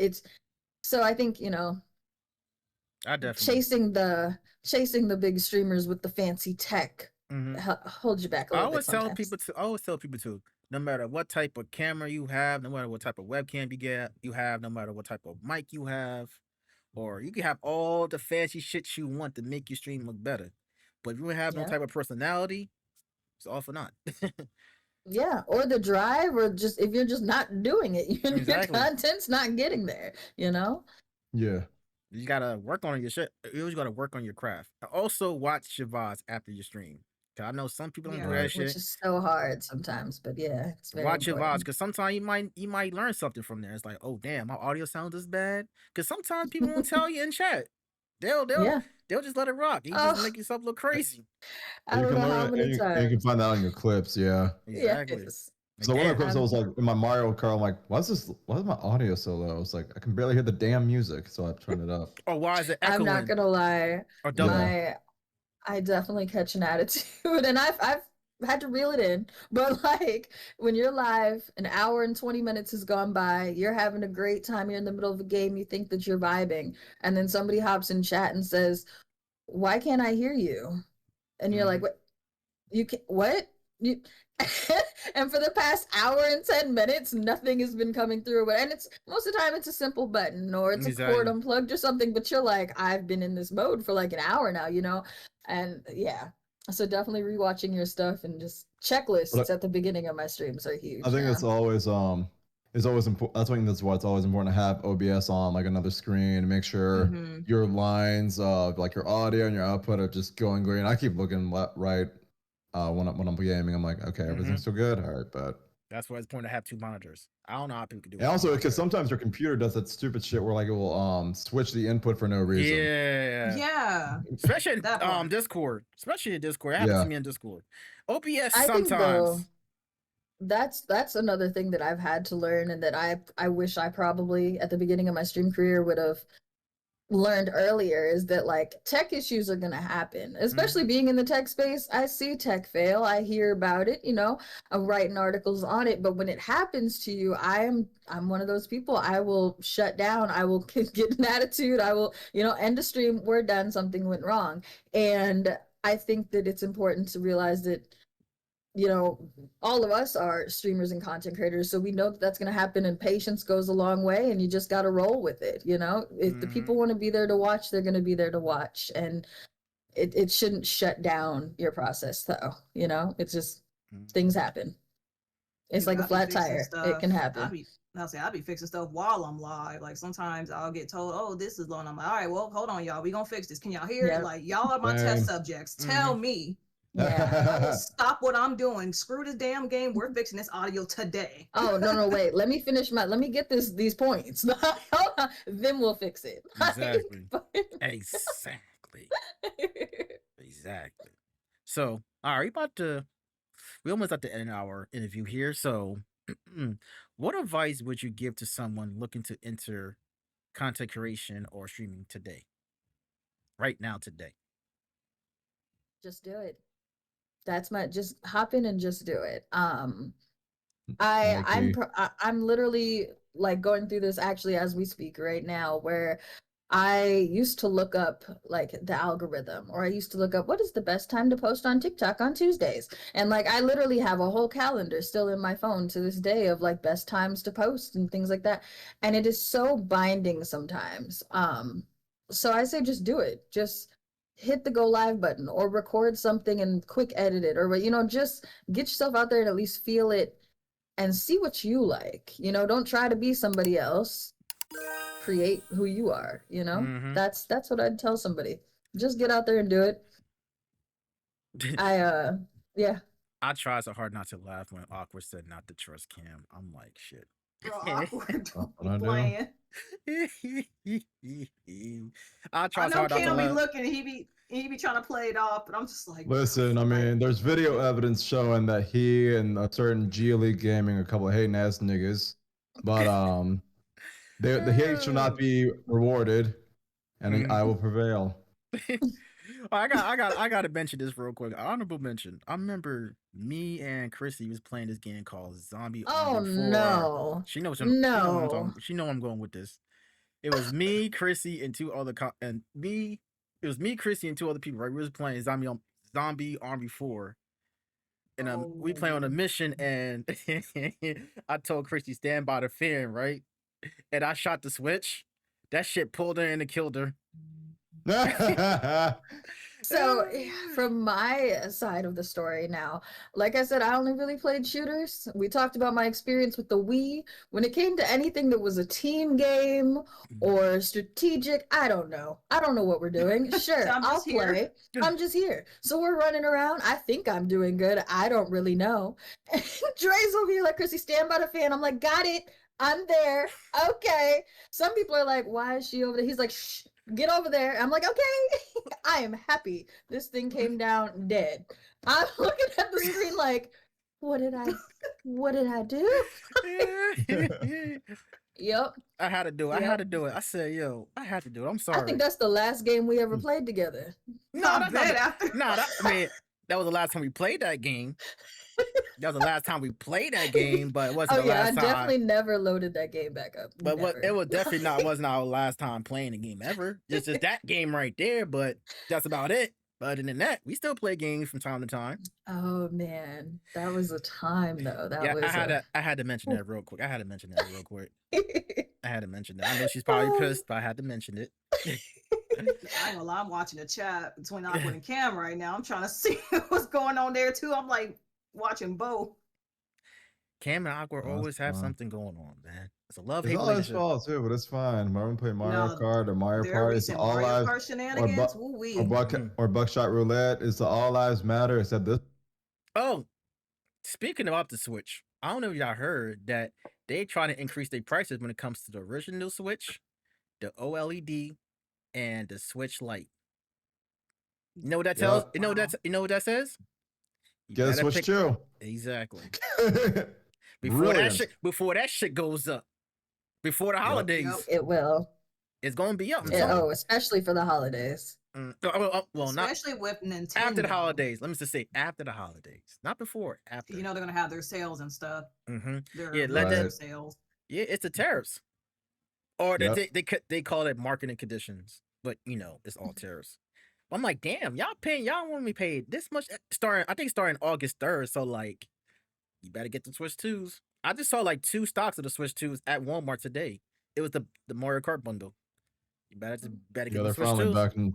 back in stock. Yeah. Mm-hmm. Better get them. See, You better I get the only Switch 2. really I have a Switch and I take it when I like travel and stuff, Mhm. Right. but I'm not big into the Switch. It's sat in its dock for quite a few months just Mhm. looking. It's probably dusty actually. Well, Now- the whole point of it, the whole point of the Switch in the first place was to take it anywhere. So you're doing it Yeah. right. So yeah, Mhm. It was And really a plus, longer version of a DS, essentially. Yeah. basically, yeah. and must Now if they bring back Nintendogs like that was on the Oh, DS, God. that was the game. man, that was my first game on the DS. When I first got my DS, that was the first game I played. The Nintendo. Yes. It was a game. That was a fun game. That was a fun game. But yeah, Hey, personally game. for me, the Switch 2, I love the Switch 2 because it's longer. Pause. Um, I love the Joy-Cons though. Cam, I love the I hate Joy-Cons you with the because blue I and was red already on trying here. to keep it together. Oh, you After have this man it. said Yeah, I have pause. it. I was trying to keep it together already, but your ass had to ruin it. Damn you, Cam. Yeah, I have it. See, this is the Switch 2. I have it right here. Okay. Well, I got the little protective case on here Podcast time out. with the Podcast so I can grip it time better. Meanwhile, chill. But yeah, I like it though because Love your like name, by the way. I like it because it's more better when you play in handheld now because the games on here it runs 120 frames per second and Okay. and it's like 1080p 120 frames per second, so like the games run smoother on handheld, and plus on the dock you can play it on 4K, which is fucking cool. Hey Dre, I'm Huh? I'm so terrible. I thought you said it because you could have it in your hand. So I'm sorry. Cam, leave the call. Leave the call. But nah, overall though, I fucks with the Switch 2. Many people say they don't want it because like I can understand because it's a lack of Switch 2 exclusive games. Okay, that's justifiably so, but like But like, it's only been out for like a month, right? It came out last month, right? 2 months now. It's been Well, about 2, I want to say. Yeah, 2 months now. Going on. It will be Well, 2 in a couple of days. Yeah, Okay. yeah. Yeah, no, but like Close I to love 2 my months. Switch 2 as well. Mario Kart World is incredibly fun. DK Bonanza I just beat a couple days ago. Easily the best Nice. 3D platformer Nintendo has made. Even beats the Galaxies. Exactly. crazy. You gotta give it time, man. You gotta give it time. By next year, it's gonna be more Switch 2 games. But really disappointed me though, which it shouldn't have disappointed, but was the Nintendo Direct. Didn't realize. I kind of realized when they say partner showcase, I'm like, okay, they're just showing off the games that will be 3D. partnered with Nintendo. I said, okay, Right. that's reasonable. I'm like, there were some games like, ooh, I like this one, like Chronos, the I forgot the new Dawn or some shit The like new that. Dawn. Yeah. That and Monster Hunter 3 stories. I played Monster Hunter before, just not the story series. Yeah. It looks good though. Gotcha. Yeah, but The definitely. art style's cool. Yeah. But yeah, I recommend getting the Switch 2. Only if I you want to think play, because for me, I like playing on the piece. I like playing on the TV now because, like I said, it's 4K. So like, it looks so much better compared to like the Switch one. Especially I play Pokemon Scarlet now. Well, Pokemon Violet. You get that 60 frames per second, smoother gameplay, enhanced graphics. Oh my god, it makes Pokemon look so much better to play now too. What we haven't talked about though, how do we feel about the VR gaming? I never VR. I don't You know, know. it's crazy. I have a friend who is really into VR. He just went to a tournament, I think, in Phoenix, and he was one of the commentators. Oh, that's so He cool. just got back a couple days ago. Oh, okay. But yeah, not for We me. might need to talk. I need that connection. I would like Okay, to I'll DM you. But yeah, I could never get into VR gaming though. I don't know why. It's just that maybe because of like motion sickness. It's like too much things going on right That's now. yeah. Yeah, I get For really me- bad That could be a motion thing. sickness. Yeah.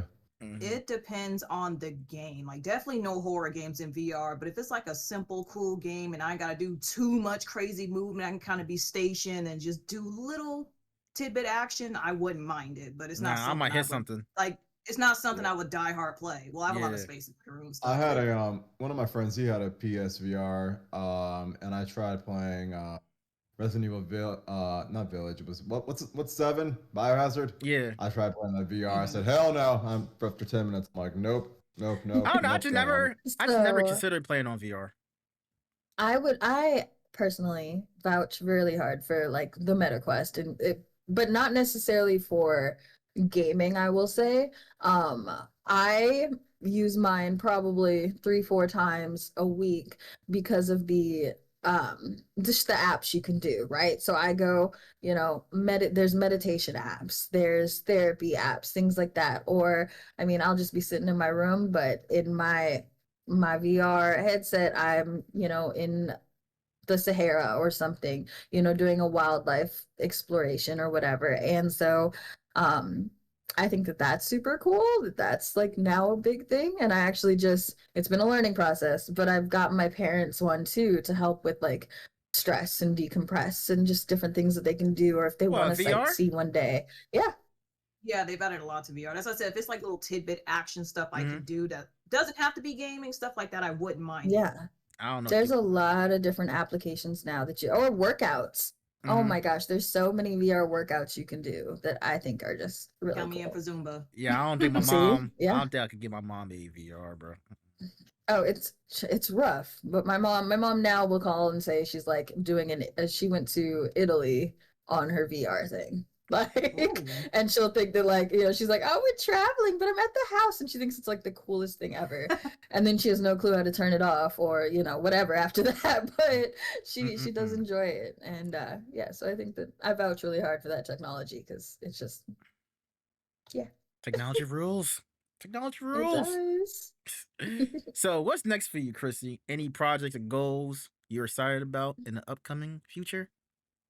I mean, personally, I'm working on podcast stuff. I've done a few different shows here and there. I've done the culture with Chrissy. I've done Speak about oh that. my gosh.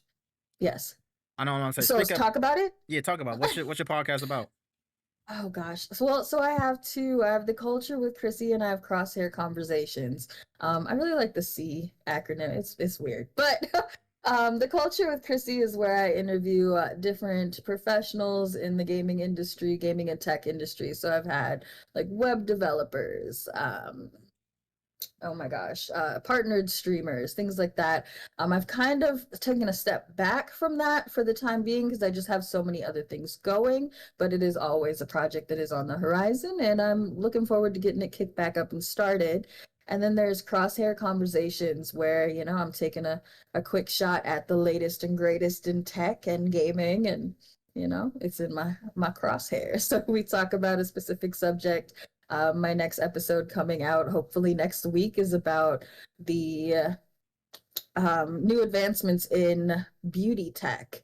For example, Kris Jenner just got a fabulous, amazing facelift, but it Who? was done by Kris Jenner, Kris Jenner. Kim K's Oh, mom. Oh, okay. Yeah. I didn't Yeah, even. $250,000 facelift, but it was done by The face like just some made. doctors that have like this new technology and things like that. So that is what the next podcast is about. It's about beauty tech and just, things that don't cost $250,000 that you can simply do at home with your own gadgets and things like that. So yeah, And where those are can my we find your podcasts. And, podcast?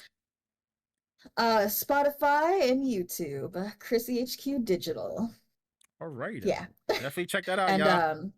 yeah, don't definitely follow ChrissyHQ Lifestyle as well on YouTube. New podcast coming out hopefully in a few weeks here, but I'll leave that to a mystery right now. But there are two separate channels: ChrissyHQ Digital and ChrissyHQ Life. All right. Yeah. And that leads us to my final question. So Uh-oh. where can people find you, support you, or catch your streams? You can find me on all social media platforms, literally everything. ChrissyHQ. On TikTok, it is ChrissyHQ4, the numerical number 4, because somebody else, I guess, wants to be ChrissyHQ. But everywhere, yeah, it was a bummer. But everywhere else is ChrissyHQ, and it'll all pop up. All right. So, any last questions for my co-host? I gotta ask Chrissy or no? No, I'm I good. pretty much. All right. Well, Chrissy, I will say this has been awesome. It's been really great meeting you guys, and thank you for dealing with my my energy. No problem. And you said you Better was than dealing with nervous. awkward. Right. I'm definitely nervous. I'm still nervous, and we're ending. Like, Well, shit, I couldn't tell. okay, well, good. Couldn't tell either. We all couldn't tell you was nervous or not, so you did pretty well for yourself. You know? Well, thank you. Very You're greatly welcome. composed. Mhm. Oh, thank you. Well, appreciate you stopping by as always, Chrissy. Thank you for having the time of day to talk with us. It was a pleasure Yes. having you. It was awesome being here. All right. We'll see you around, Chrissy. Peace. Bye. Bye, everyone in chat.